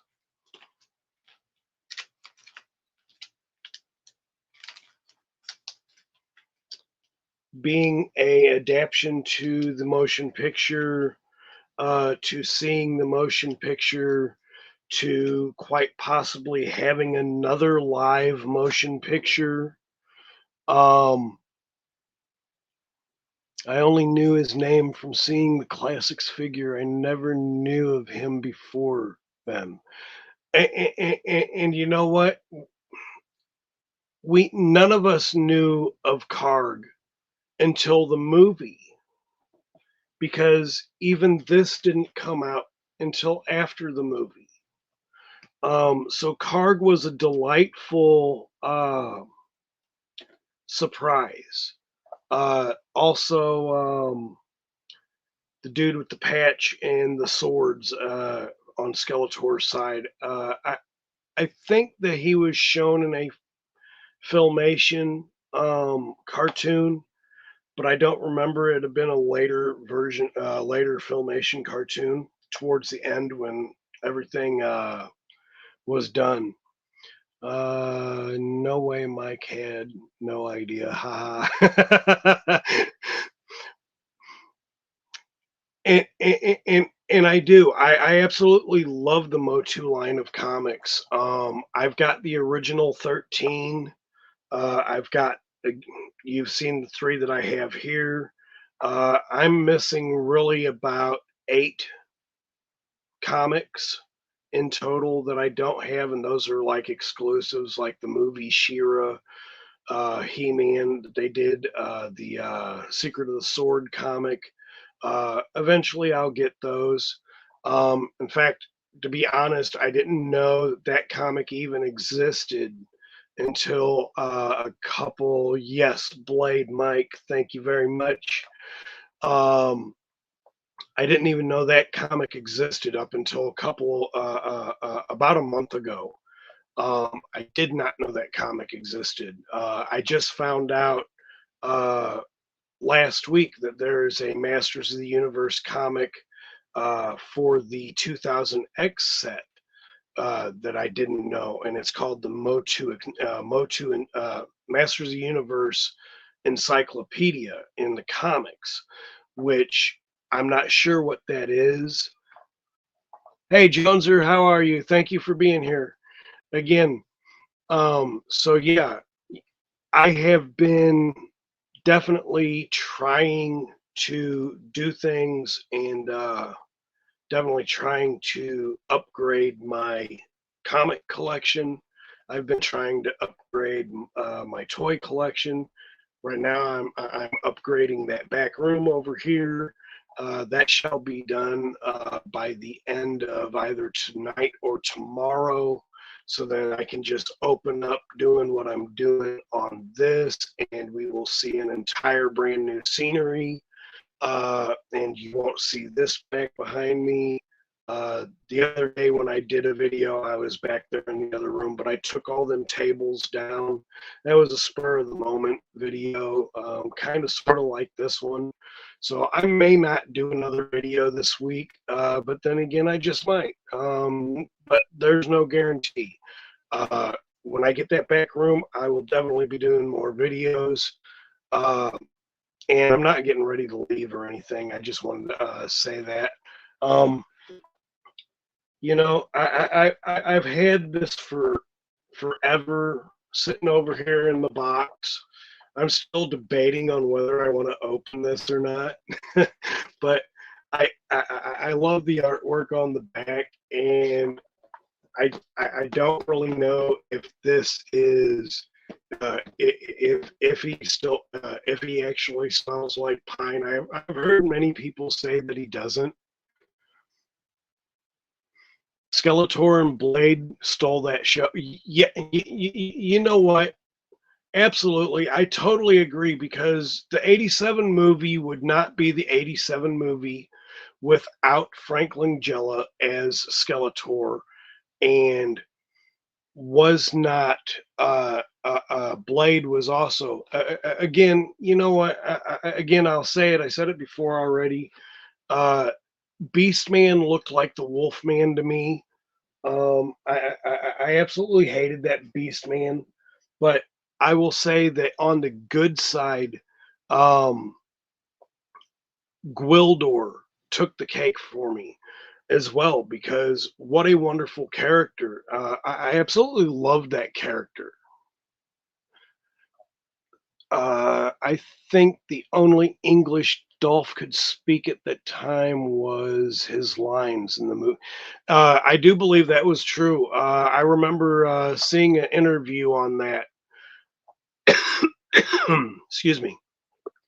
I remember seeing an interview on that about a week and a half ago.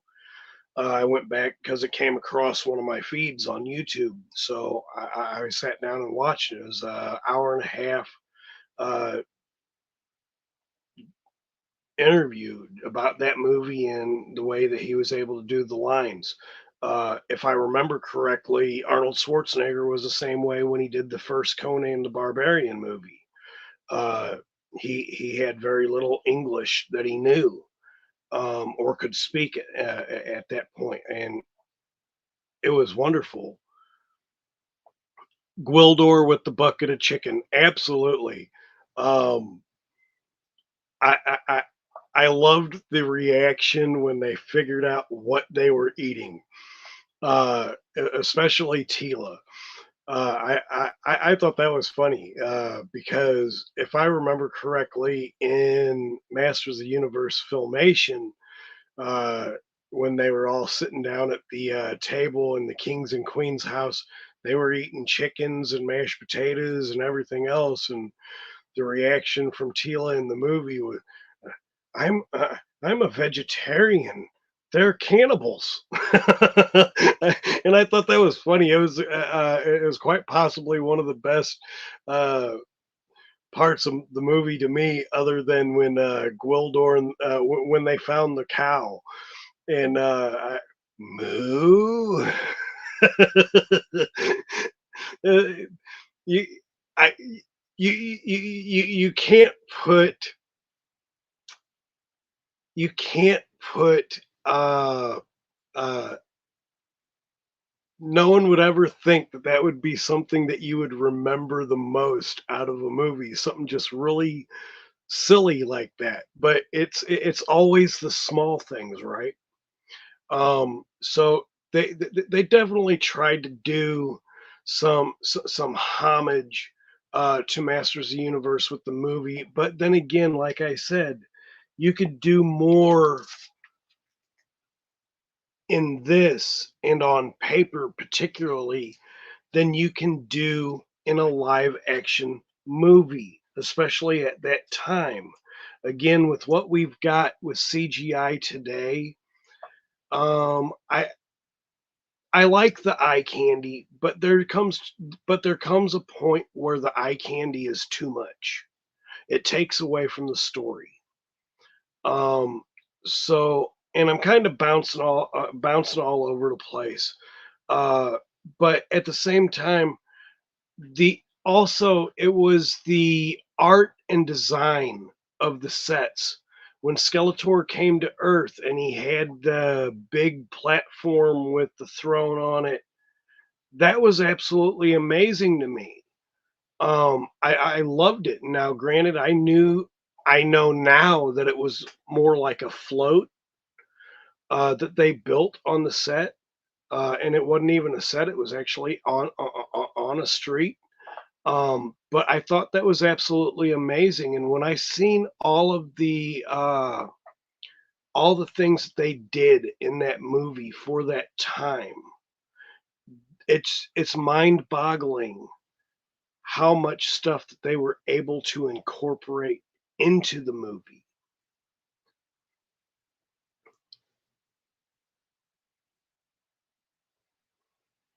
It also doesn't force some great creativity. You and the hover discs. Yeah, I remember. Man, uh, what what a great thing for that movie to have. It's just one of those things. Um, I couldn't be happier with the movie. I was never disappointed in it. I was confused, being my age, as to what certain things were. Hello, Adam from Radical Toys. How are you, sir? Thank you for being here. I was a little confused with how, again, He-Man goes from never being able to harm anyone with his sword to having a laser gun, and it was it was one of those things that it was just kind of weird to me. I didn't expect that from the '87 movie. And then again, going through the old comics, uh, very first comic, DC, and he's going against Superman. But at the end of the day, um, you know, that also isn't the first time that DC has pinned He-Man against Superman. Um, but again, at the end of the day, also this book, comic book, it hits some points with the movie, and then it also brings itself to its own, and I love that.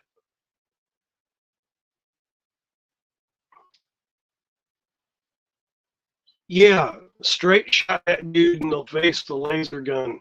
And that's something I never thought that I'd seen He-Man do, but also at that time, I'm thinking, well, is it different because maybe he was a robot, or maybe the movie was different, and it opened up the Masters of the universe to me. That he could do some things like that. Superman would get his ass handed to him with all the magic.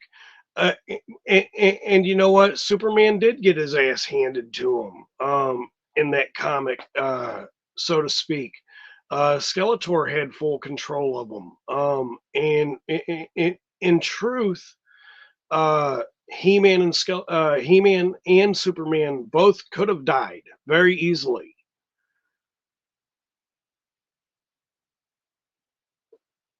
Yeah, I was talking about that a little bit earlier, Joneser. That was one of the characters that I wish would have actually lasted a little bit longer in the movie. Sarad he was different, and I liked his costuming. Um,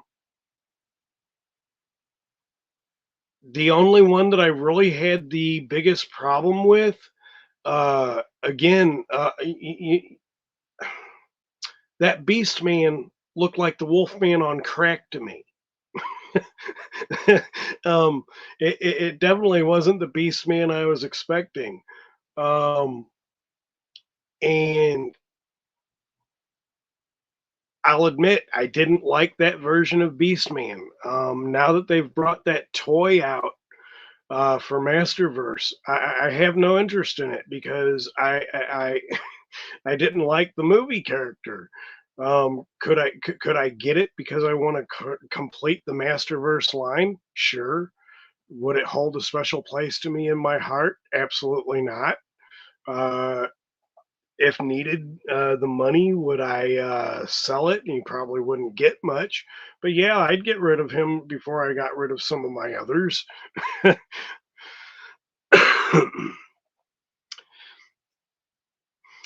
I loved Karg.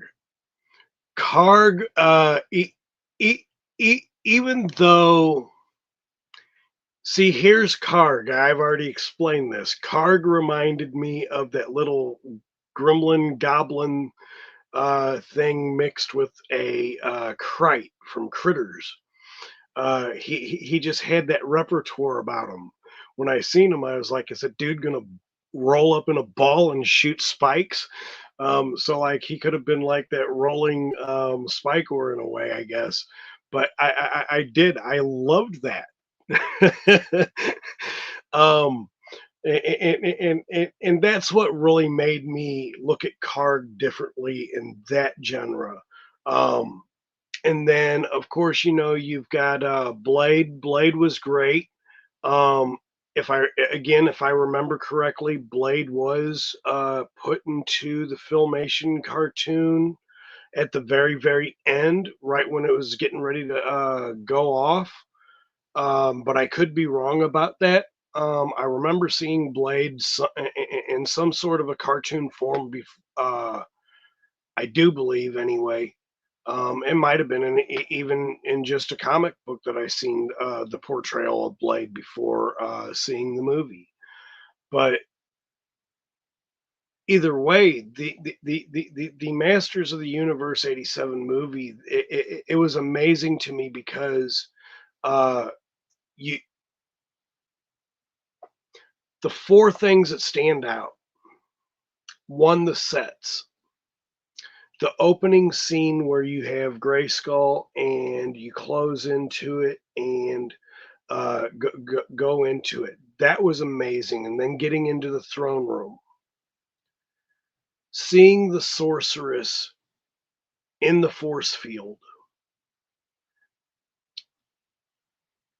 but the entrance of Skeletor,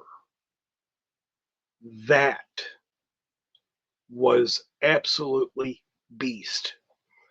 Um, and again, even though at the time I didn't know who Frank Langella was, um, at this even at this particular point in time, I could never see anybody else portray Skeletor the way he did in the '87 movie. That's kind of in the same sense to me, seeing somebody portray the Joker in Michael Keaton's Batman.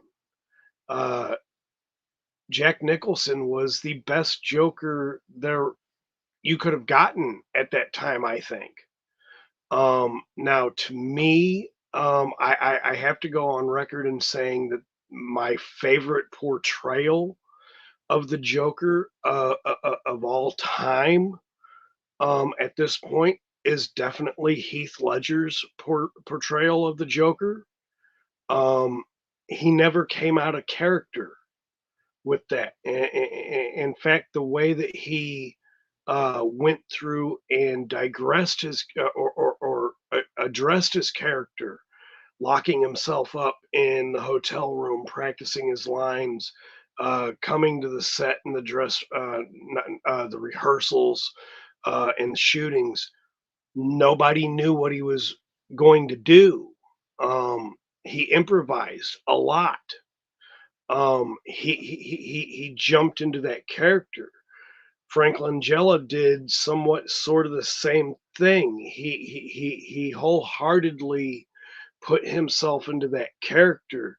If anybody has seen anything else that Frank Langella has been in, you will notice this in all of the characters that he has portrayed through his acting career. He has wrapped them up in loving arms and done the best that he could do with absolutely everything that he had in front of him. Frank Langella stole that movie. He still says it's one of his favorite roles. Yes, his Dracula is great.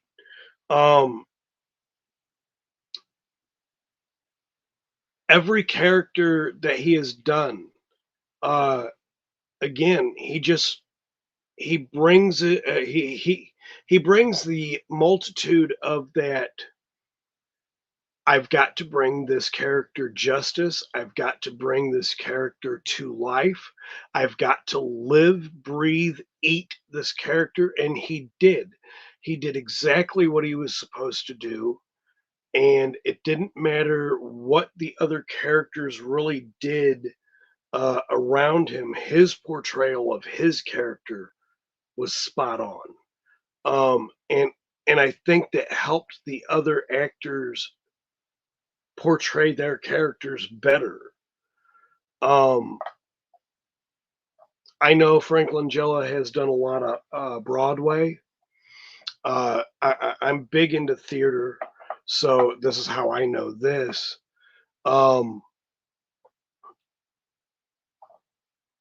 When it's like anything that you do.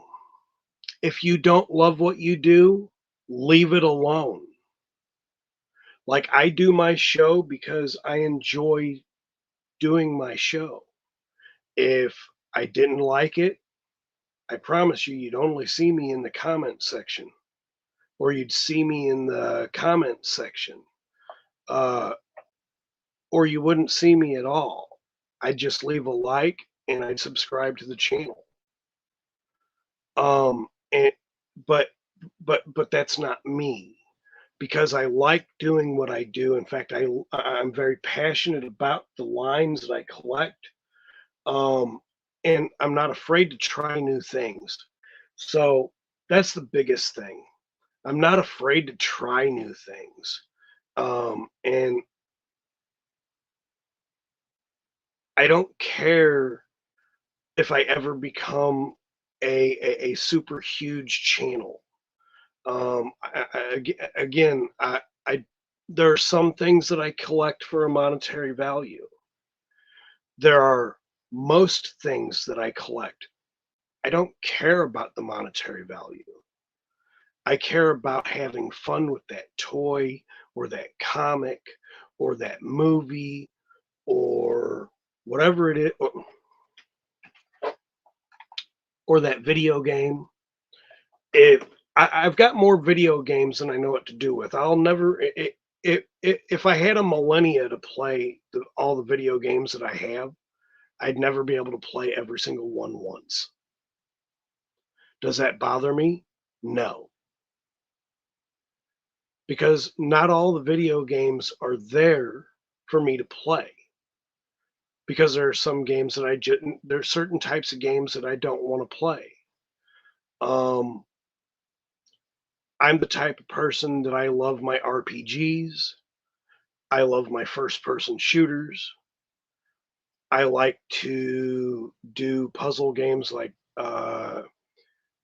my girls and I had just started playing on the PlayStation 2 the other day. We were playing Onimisha. For those of you who do not know what Onimisha is, it is Onimisha Warlords. It is ancient rule Japan, and there are demons and whatnot, whatever. You are going to save feudal Japan from a demon sorcerer, which is really, really cool to me, because that's right up my that's right up my alley. That's my gen. Again, I don't own any other Xbox. I own the Xbox, the original, the OG Xbox, the very first one that ever came out. Still works. And I play my games off of that.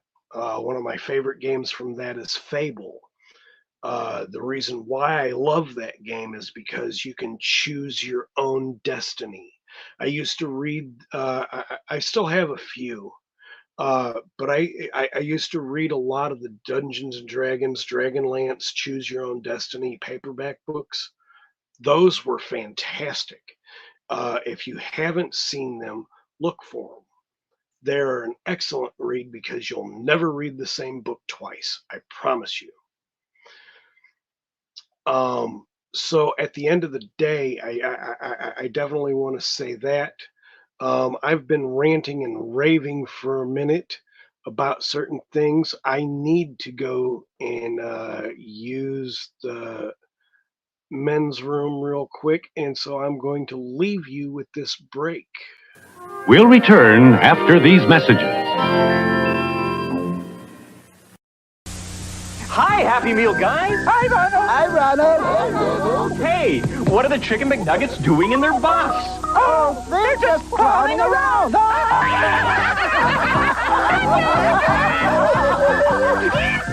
Now you can play with 10 McDonald's McNugget Buddy toys, each with a removable costume to change and rearrange. You can get one McNugget Buddy with each Happy Meal you buy.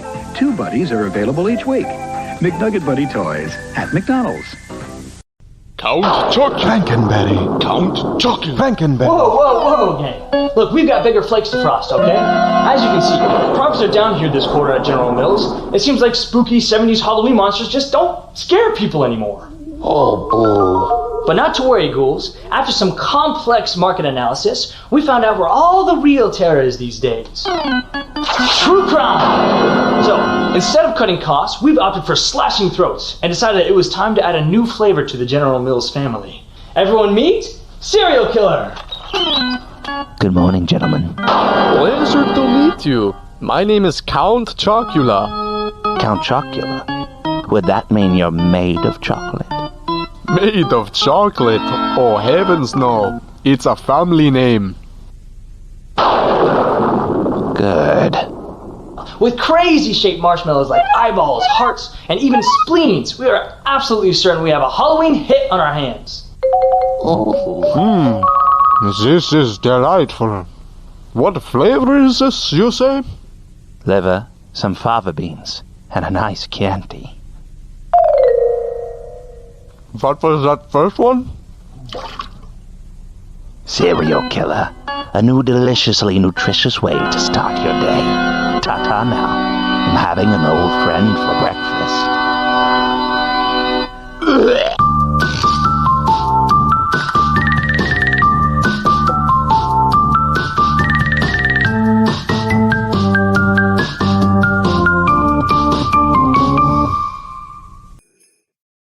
So, now I can be in the commercial? Maybe. But you said... I said maybe.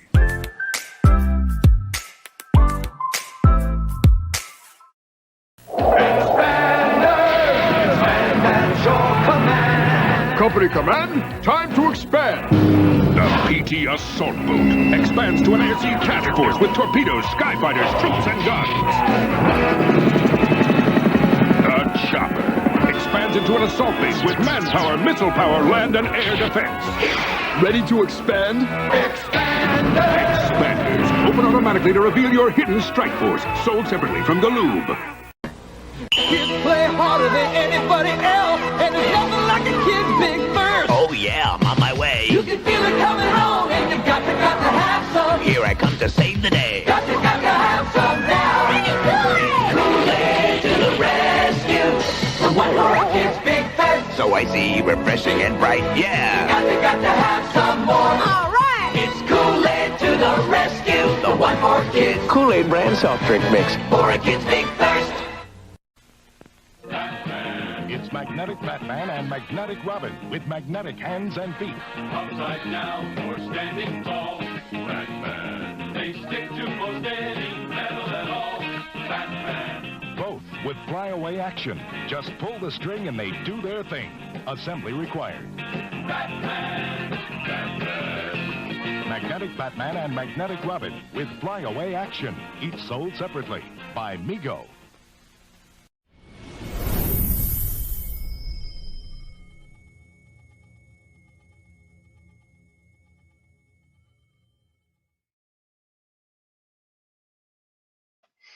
And so we are back. I hope y'all enjoyed that third set of commercials. There's a couple in there that are kind of racy. If that offended anyone, sorry, not sorry. I always try. Again, I am trying to bring a different section of commercials that I bring to my channel. They're commercials that you'll probably not see on anybody else's channel. Those two or three specifically.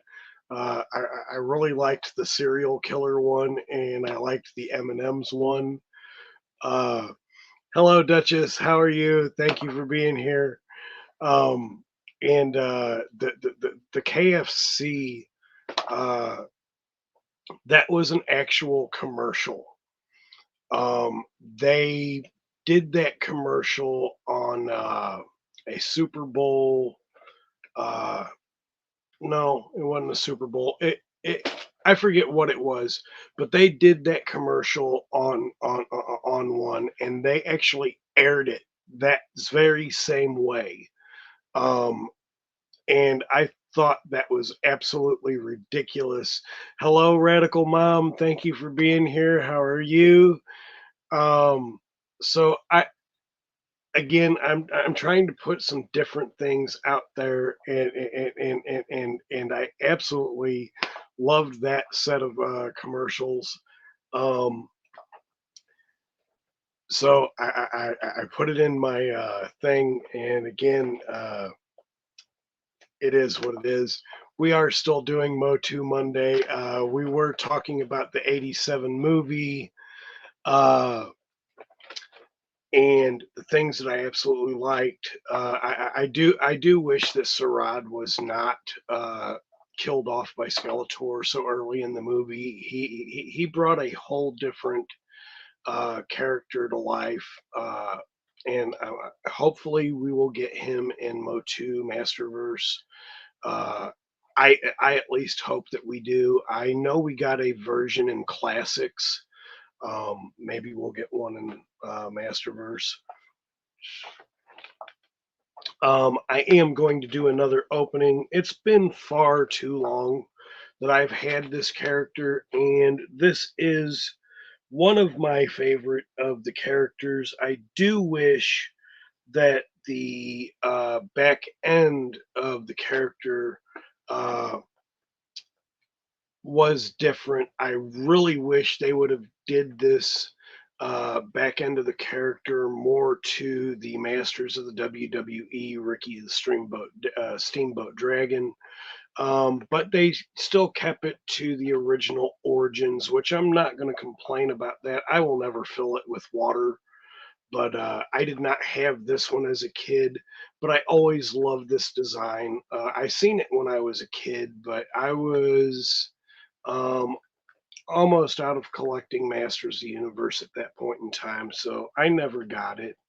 But it is the Dragon Blaster Skeletor, and I love this.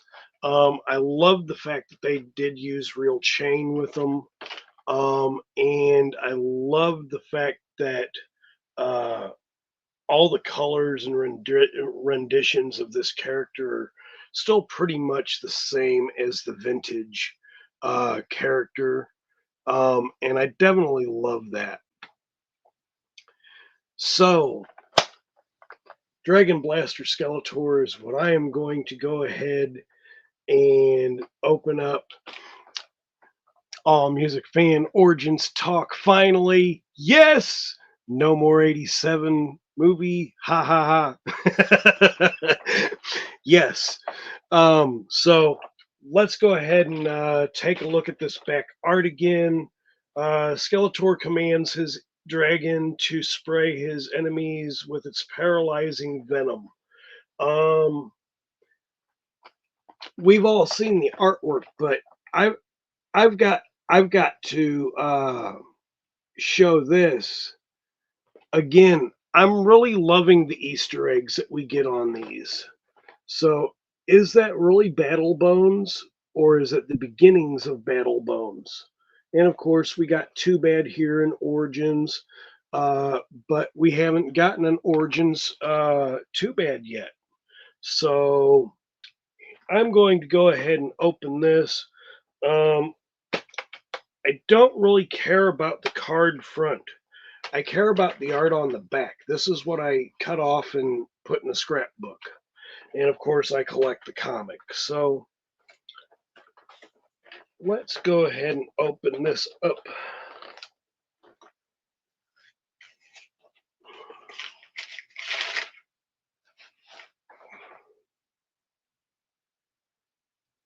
That's a nice weighty chain for this character, to be honest. That's huge. That's great. I love that. And I'm gonna bring it up to the camera so you can look at them links. That's more like it's almost like a necklace or a bracelet charm type that you can have on there. So I'm gonna put that over here on top of the PlayStation Classic because I don't want to lose it. And I'll put it all together.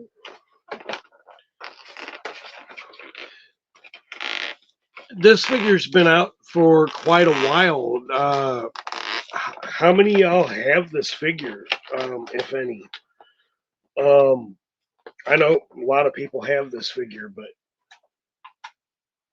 I've had it. I've been sitting on it, and I shouldn't have sat on it so long, but I've been wanting to do something different with my channel, so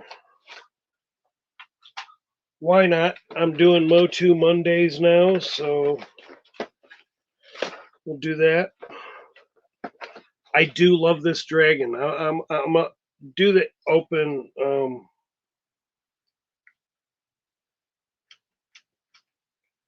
Okay, so the head on the dragon doesn't move, but I do love the paint scheme on this.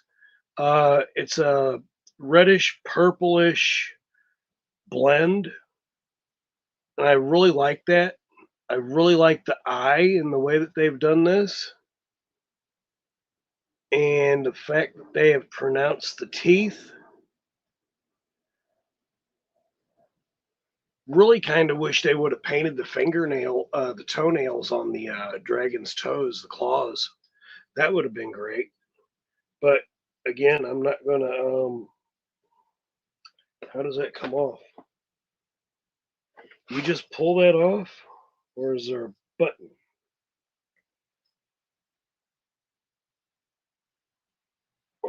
I'm not pulling it off because I don't want to break it. Nope, you twist it off.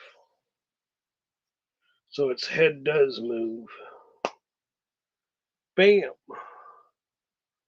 Head comes off nicely. You can fill that up. But I don't want to do that because I know that when I had my vintage Cobra Khan, if you left the water in there and you didn't clean it, it would mold. And I don't want to do that with this figure, with any of my figures on the Origins line anyway. Much less, I, I I own vehicles that are vintage, but I don't own any of the. I only own Cyclone, which is vintage, as far as characters. I stopped wanting to do unboxings and decided to just do nothing. So now I should probably rethink this whole thing. Joneser, I'm going to say this because I love my unboxings, and so like I'm gonna say this true story. My father-in-law asked me the other day. He says, "I've tuned into a couple of your shows. Why do you like collecting toys? Why do you like doing your show?" And it's the simplest of reasons. Because I can share my passion with other people to the things that I like to collect, that I like to play with. My father in law has always thought that it was strange that I still played with toys because he was taught that as you get older, you don't play with toys anymore. Me, I like to play with my toys. I like to play video. He won't even play video games.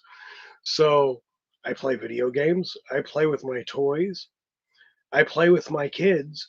I play with the lady of the house. I'm 51 and I feel like I'm 7. that will never leave me because until it's time for me to adult, like on the job or in a serious conversation, I am always going to be. I'm comfortable in my child self, and that's me. And if I can't be me, then I don't need to be around doing what I'm doing, much less doing anything, because I'm going to be me no matter what, 100%. Enough of that. This comes with a comic book called Viper's Vice, which is absolutely epic. I love the way this looks. So you got the Snake Men, you got Snake Face and the other Snake Men, you've got Stinkor and Beast Man in the background, and Dragon Blaster Skeletor right there. I definitely love that. I want to open that up and I want to show at least a couple of pages of the artwork in it.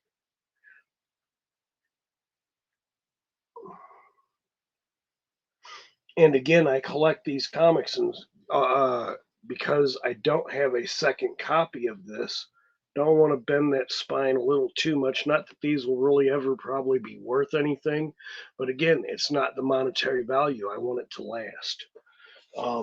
It's part of the collection. Again, my kids can do with it what they want to do with it when I'm long gone. Let's see. We will go through and we will take a look at what's removable, the arms, the torso, basically the general stuff. Arms, torso, boot cut, and the head. Absolutely love that. But I love the colors in here. These colors are great. Let's see. I need my handy dandy cutters to bust him up and out.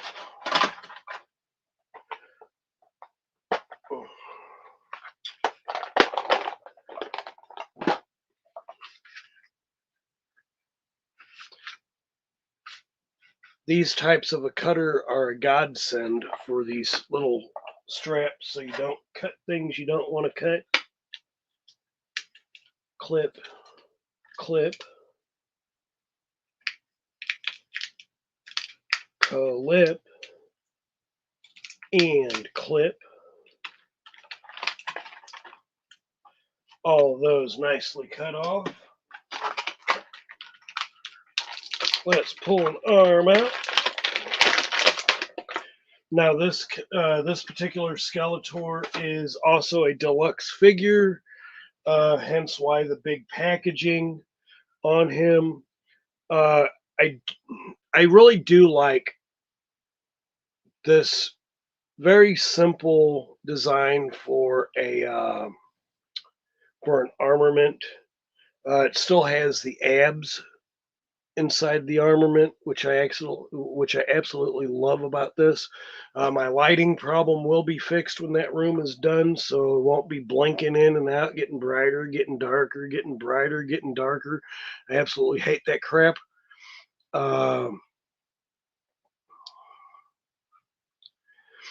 But this is the armament that I do like, and of course you got your basic Skeletor and the non-armament right there. Let me go ahead and put that there. Let's take a look at that there packaging because I want to put this on here the right way. Let's see. That goes on there, that goes on there, that goes around his neck and through there. So let's do this. I'll get that to go through there like that. That's wonderful. That's supposed to go on which hand?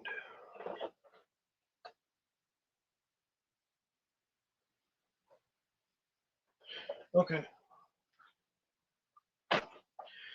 I don't know why this has been portrayed as being so hard to do. I don't know why. But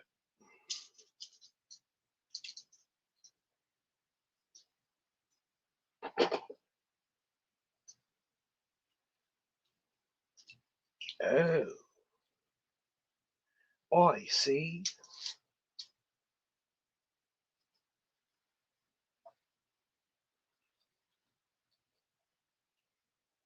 The armor is a little bit difficult to strap on.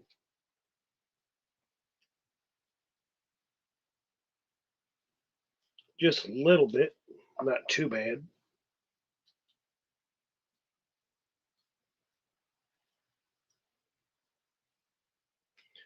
That goes in pretty nicely. That's going to go in pretty nicely there as well. Pull that tight. I can't use that thumb to do that. There we go. There we go. Let's see here. That goes here.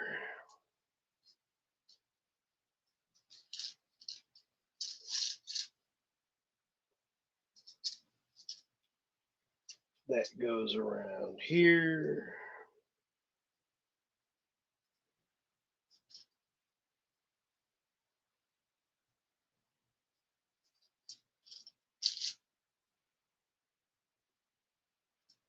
All right. That's a little, where I put that, there it is.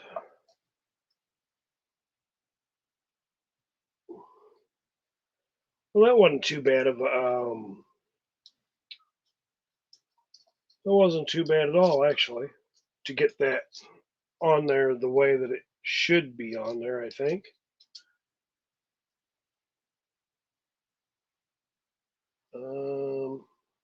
Is that supposed to, let me take one more look. Oh, that's what I did wrong. Let's get that off of there.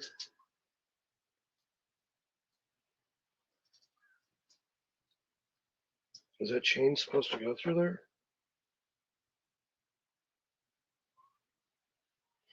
No, it's not.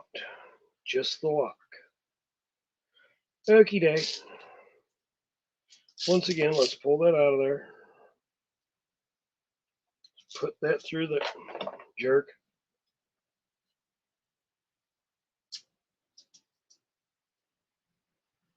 Go this way. Put that in there like that. Turn that around. And then this goes through here. I'm glad they didn't make the lock different from or hard to place inside where they want it to go, right? So it's supposed to go there, and it's blocked down there, and that's there. And now you've got the full version of the Dragon Blaster Skeletor, which is absolutely amazing. Sorry for having my back turned towards the camera while I was doing this. That's definitely neat. I definitely like this. I'm not sure how this is supposed to go around Skeletor, and the chain is a little bit long, but I'm okay with it.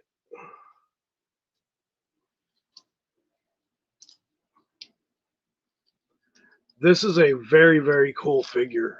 I really like this. You could definitely squirt if you wanted to.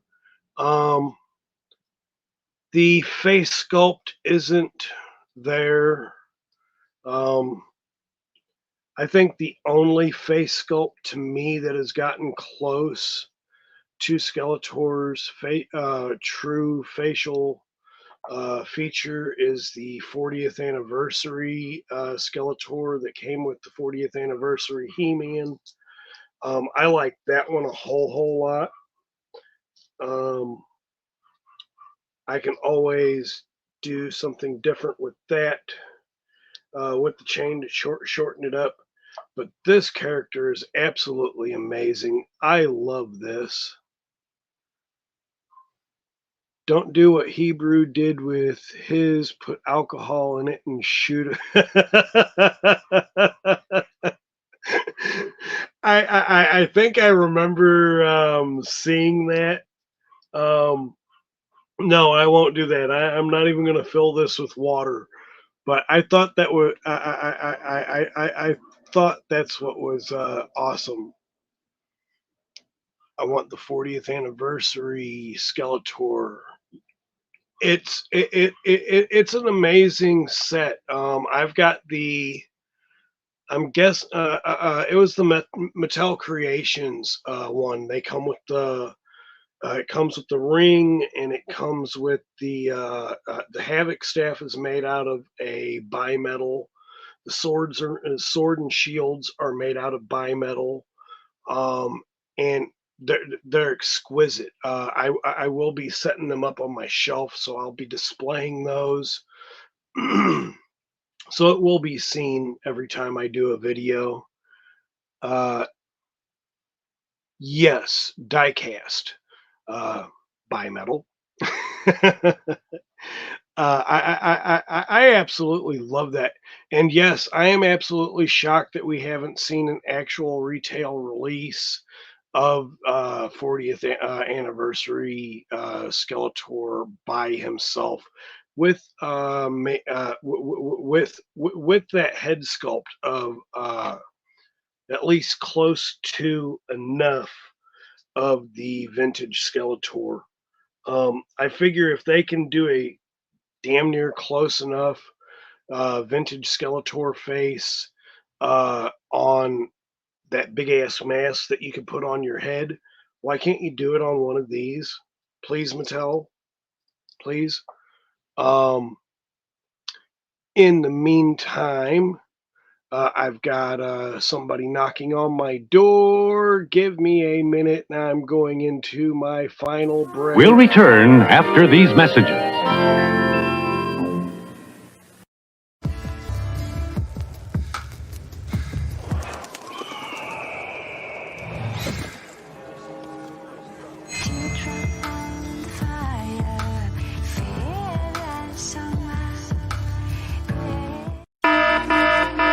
Get ready for serious action.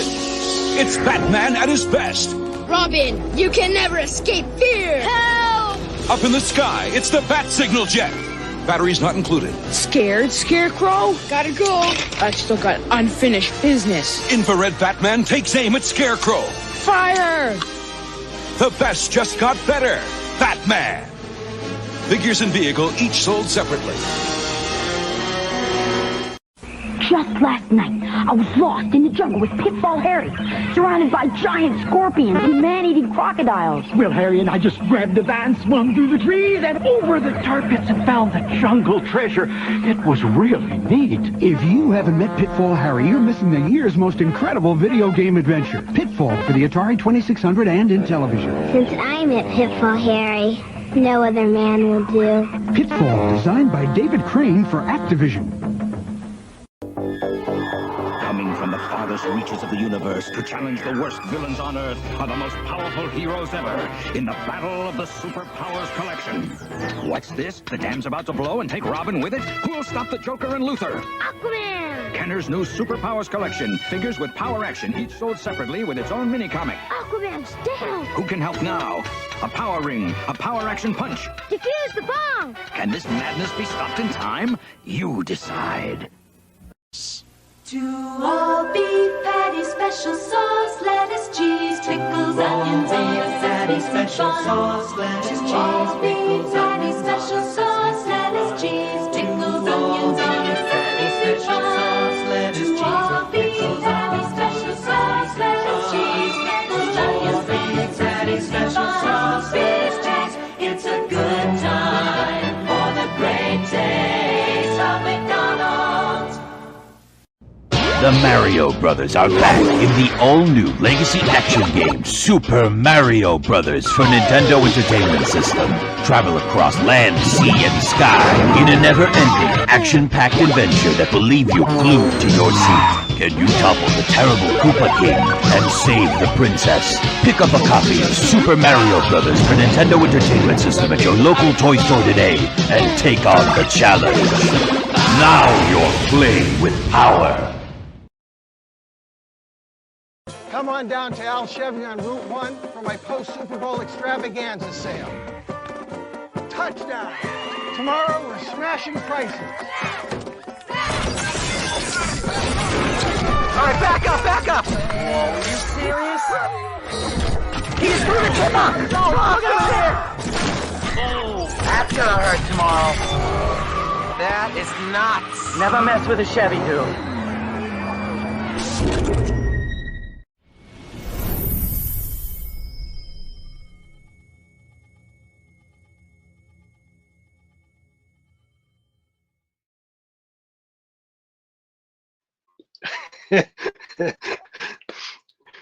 I definitely hope y'all like that last one. I was looking for a Transformers commercial, and I came across that Super Bowl version, and I thought it was pretty cool for Bumblebee to take the chipmunk and throw him across the thing for hitting him with that hammer. I thought that was intelligent. I thought it was funny.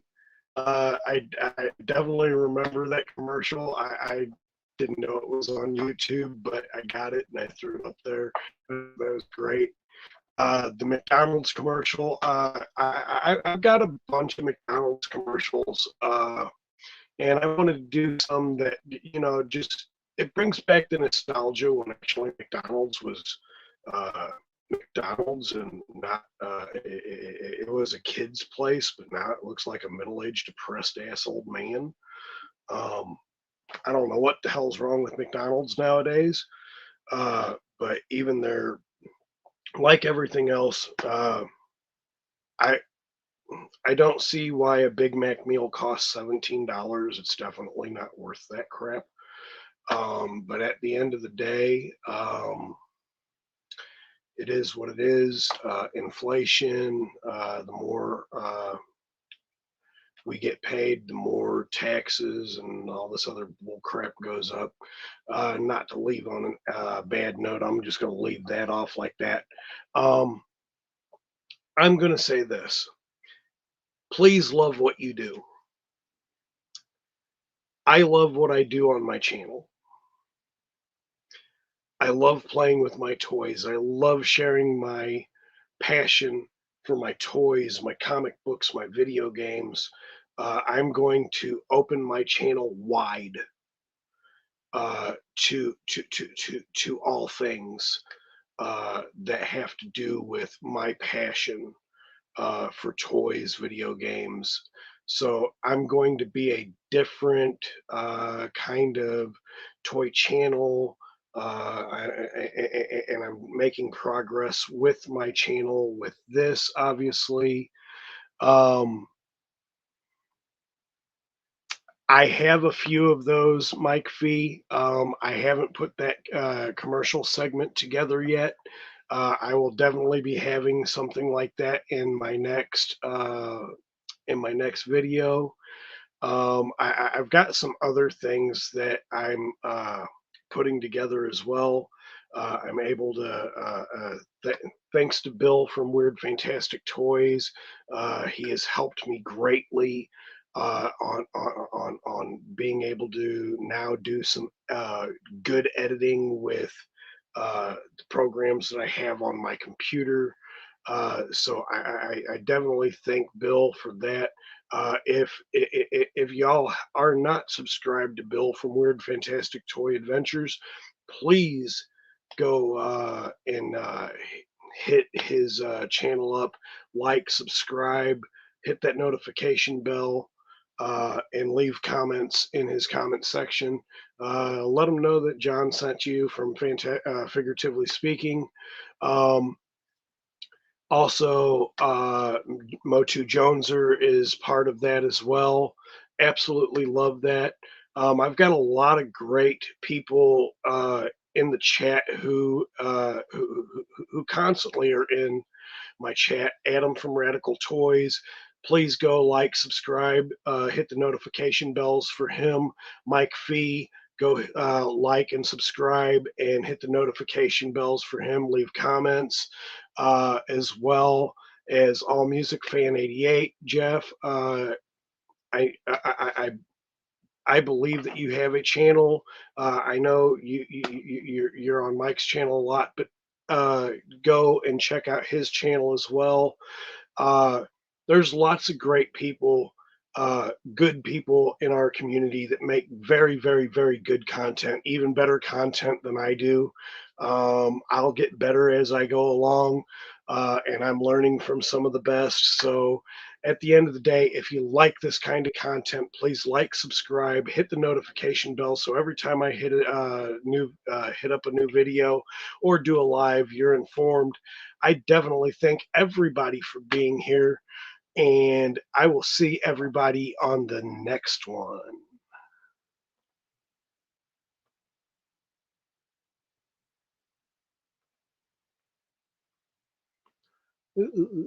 Bye.